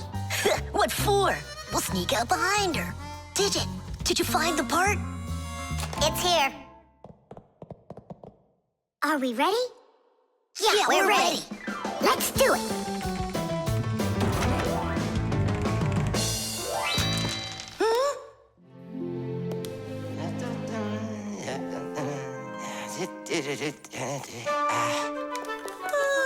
Professor Eugenius, you're in here. Do you know why this door just opened? And closed by itself? Of course I know, Elisa. It's because I converted it into an automatic one. You see, I installed a motion sensor above it. A motion sensor is like an electronic eye that watches everything that moves in front of it. Did you ever wonder how doors open by themselves at places like stores or at the airport? They open with the help of motion sensors. If the sensor sees that someone walks up to the door, it sends a signal to the door's electric motor. The electric motor opens the door and then automatically closes it after the person walks through it.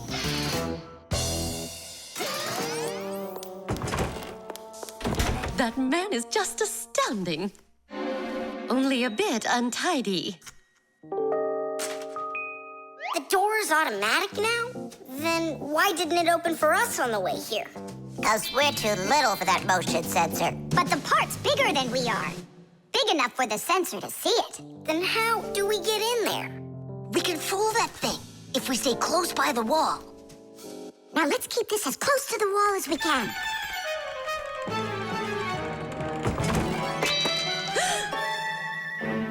This door is a little too automatic. And these parts are here again. Didn't I put them away?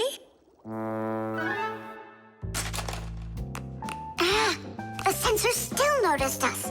Here's what we gotta do. Let's break it. Why do we gotta break it? All we have to do is deactivate the unit. Sensors are used to help people in all sorts of different situations. For instance, motion sensors notice when someone is moving so they can automatically open a door or turn on a light. Some automobiles are equipped with rain sensors. If it starts raining or snowing, the sensor automatically turns on the car's windshield wipers. There are also sensors that react to how much light there is. In the evening, when it gets dark, light sensors can be used to turn on street lamps. And in the morning, when it gets light again, the sensor switches them off. A smoke detector can sense when there's smoke inside. The sensor can be used to turn on a fire alarm or even an automatic fire extinguishing system.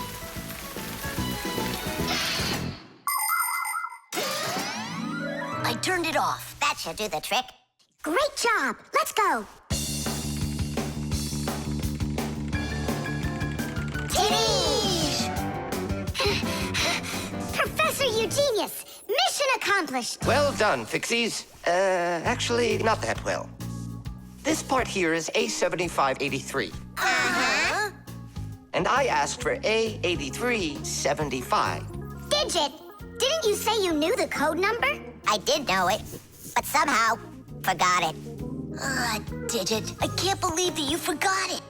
All right, we'll just have to go out one more time. Thanks, but no thanks. I'll get it this time. I forgot to warn the professor that we've turned off the sensor. And I'm afraid he's expecting that the door will automatically open up. Professor! Stop!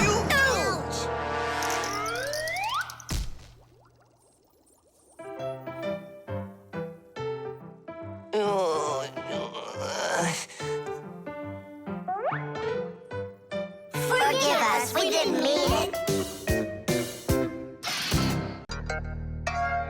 The Pack-A-Mat. Simka, can I have the Pack-A-Mat? I'd like to practice with it a little before the exam. Take it!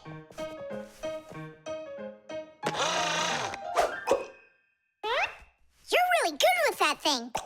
Good. I couldn't be any worse with it. I wanted a vacuum cleaner. Actually, you were pretty close there. You did manage to get the hose at least. This is not at all funny. In order to get a tool out of a Pack-A-Mat, a Fixie must not only press the button on his chest, but he must also clearly picture exactly the tool he needs. By the time they are adults, this is easy for Fixies to do. But while they're children, they must study hard to master this important skill. As Fixies learn about new tools, they take exams to prove they know how they work. And if they pass an exam, the new tool is added to their Pack-A-Mats. And there's no end to what you can find inside. Screwdrivers, hammers, ladders, vacuums, and even soldering irons. But many of the tools that Fixies use look quite different from the ones that humans have. And the reason for this is very simple. It's because Fixies have to fix appliances that are much bigger than they are. I just wish I knew which tool was gonna be on that exam. I got it! You just stay right here. Grandpoos! What? On the exam, which tool are you gonna ask about? It's a secret. It's too bad. But I'm sure you can keep a secret, right? Of course. Then I'll tell you. Today's exam is on pliers, you see? You won't tell anyone, will you? Not a chance. I'll never pass it. You will. He's gonna ask about pliers. Huh? How could you know that? It's a secret. Okay, Digit. See if you can get the pliers out of there. A pair of pliers is a great tool indeed. To grab and turn things, it's the tool that you need. Just be careful how you use them, or your fingers you could bruise them. Pliers are a great tool indeed. Just be careful how you use them, or your fingers you could bruise them. Pliers are a great tool indeed. Good going. You got it. Thanks a lot, Nolik. It's not really me you should be thanking. Krampus, thanks a lot. For what? The secret. What secret? About the pliers. Oh, that! You know, I picked a new topic. I decided that a hammer will be the tool. A hammer? Only it's a secret. I remember. The topic got changed. It's a hammer. You sure about that? Totally. All right, I'll try to do it. A hammer is a great tool indeed. To pound in nails, it is the tool that you need. Just be careful how you use it, or your finger you could bruise it. A hammer is a great tool indeed. Super. I'm sure you're gonna pass. That's only if he asks me about a hammer. I'll be right back. Krampus, it's a hammer for sure? Nah. A hammer would be way too easy for those kids. So now it is a drill. A drill? But only... It's a secret!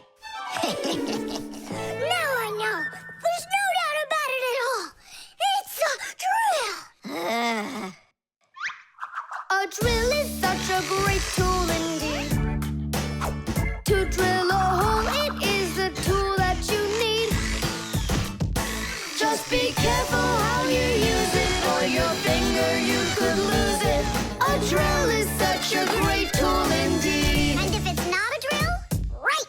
Hammers, wrenches, drills, screwdrivers, vices, mallets, saws, and pliers. All of these are super duper great tools, yes indeed. That's all. That's enough of this. I'll just go and take the exam. Yeah.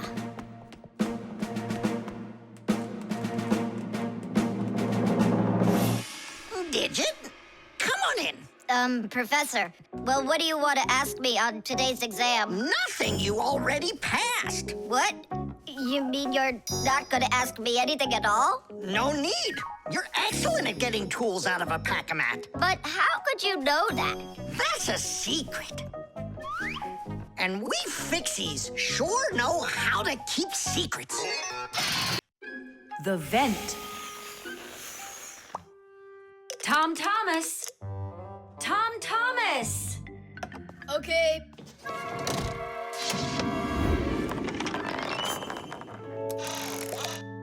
Simka, Tula, check it out. It's pretty, isn't it? Oh, splendid. It's nothing but a trinket. It's completely useless. Useless? Look how well it matches my hair clip. Useful things are the kinds of things you truly need. For instance, like this rope ladder I've got. It's splendid. And where do you plan on climbing with this thing? Now, this mirror here is both useful and pretty. Oh, how splendid. Tula, you say everything is splendid. Well, here's something super splendid that I bet you don't have. Oh, what is it? It's a mechanical super claw. It must be just perfect for scratching your back. Now look what I have. A photograph of Vector. And he signed it for me, too. Are you sure that's Vector? You've got a photo of the bravest Fixie on the face of the entire planet? Yeah, and the most beautiful. Is it him for sure? No way. Let me take a look. You'll smudge it. You've been fooled. No. Yes. Jealous? You are. My photo! Oh, no! What was that? A draft. This is completely your fault. It's not my fault. It's your fault for bragging so much. Please, girls, stop fighting. Let's go find it.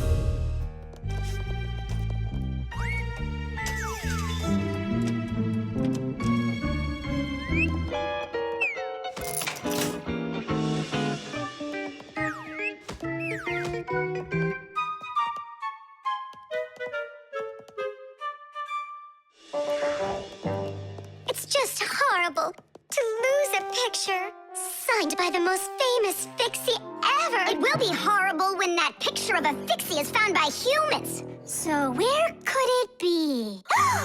I know how we can find it. Exactly. We'll blow a bubble and watch which way it goes as it floats away. We'll follow it and find your picture. know why you can blow bubbles out of soapy water? At the surface of any liquid, there's an invisible film that is very thin but very strong.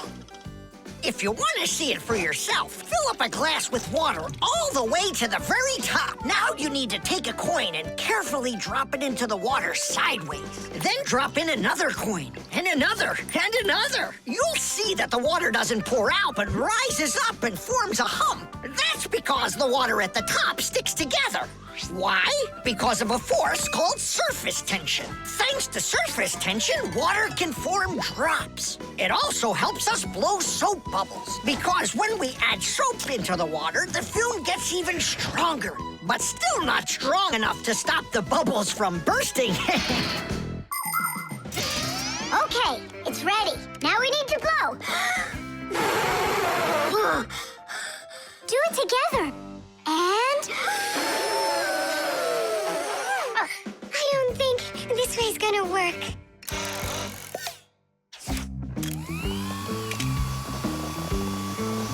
Look, it's flying! We did it! The vent! Of course! Why didn't I think of that before? Have you ever seen holes in the bathroom or kitchen that are covered with grids? Well, those are called vents. And behind the vent is a long pipe called an air duct. Unpleasant odors and musty air can be forced into the ducts and sent out of the house. And if you want that old, stale air to leave the house even faster, open a window and let in some of the fresh air from outside. Keep the air in your home as fresh as it can be. Hey, take a look! It got stuck over there! Get it before it flies away! How can we grab it? What do you mean? Don't you remember what I've got? Teesh! Thank you, Simka. What would we ever have done without your mechanical claw and your fantastic ladder? Then here you go, a present for you. Oh, thanks, it's just great. And I want to give you this. Oh, gee, it's just splendid. Simka, are you here? Huh, what you got there, Simka? A little mirror. It's pretty, don't you think? Oh, you girls. You're all the same. The shadow play. Oh, hi there, Tom Thomas. What are you doing here? I dropped a paper clip. Give me some light. Huh. What's so funny, huh? We're trying to help you out. You've got funny shadows, that's what. Hey, check this out. It's an eagle. And Simka is a goose. She looks more like a moose. I do, huh? All right, and take that. You're like real actors performing in a show. Uh-huh. Actors playing a theater, you know. And we're just under a bed. And so what? How about we make our very own theater? A theater with shadows. Class! Tom Thomas, we need a piece of paper, a huge sheet. It's really quite easy to make your own shadow theater. You can make the screen out of a white sheet or a big piece of paper. Next, make sure the room is dark and shine a desk lamp at the screen. Now, to make the shadows, just put yourself or a cardboard cutout between the lamp and the screen. Your shadow, or the shadow of your puppets, will come to life. But make sure that the audience sits on the other side of the screen. The play will be much more magical for them from that side. Tom Thomas, light. Oh, wow! Simka, you look totally like the real Red Riding Hood. Hello, dear granddaughter. Hello, dear grandmother. Grandmother, what very big eyes you've got. The better to see you with, my dear. Nolik, come on, we're rehearsing. The wolf's voice is funny. Grandmother, I never noticed what very big teeth you've got. They're so much better to eat you with, my dear. Yum, yum, yum, yum.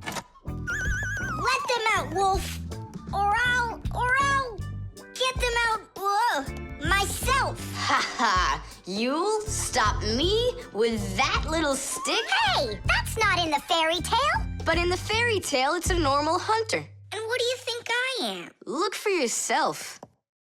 You're way too small to be the hunter. Fine, then go do your play without me. Well, I guess I'll have to make the hunter out of paper then. That's all. Take a break. I'm really thirsty. She was so salty, that grandma. Nolik, don't be upset. The wolf is huge, and I'm so little. Then let's make you bigger. You see? Now you're bigger. Yeah, you're right. And if we go back here, then I'm even bigger. Now you know. If you go back here near the lamp, your shadow will get bigger on the screen. Class! There are just so many different kinds of theaters in the world. In the dramatic theater, the actors speak the lines of the playwright. At the opera, the actors don't speak their lines. They sing them, accompanied by an orchestra. And here at the ballet, the performers don't speak or sing their parts. Here, the story is told with dance. There are also theaters where the performers are animals. In an animal theater, you can watch performances by cats and dogs, or goats and pigeons, or even bears and seals. There are also theaters where the stories are told by puppets. To tell the truth, the puppets are brought to life with the help of people. Yes, there are so many different kinds of theater. My favorite is the shadow theater. I think it's the most beautiful and mysterious theater of them all. Hello, dear grandmother. Grandmother, what very big eyes you've got. The better to see you with, my dear. And grandmother, what great big sharp teeth you've got. Oh, the better to eat you up with, my dear. Ooh, just wait. Aha, Wolf! I've got you. The hunter looks so strong. You're a hunter? Then where's your gun? Why do I need a gun? You're so tiny I could use a fly swatter. But I'd rather do it like this. Like what? With my bare hands. Way to go! Hooray!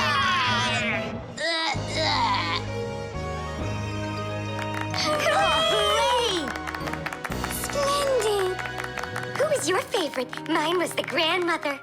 Well, I think Red Riding Hood was the best. For me, the hunter. He was so mighty and so fearless. And for me, the special effects.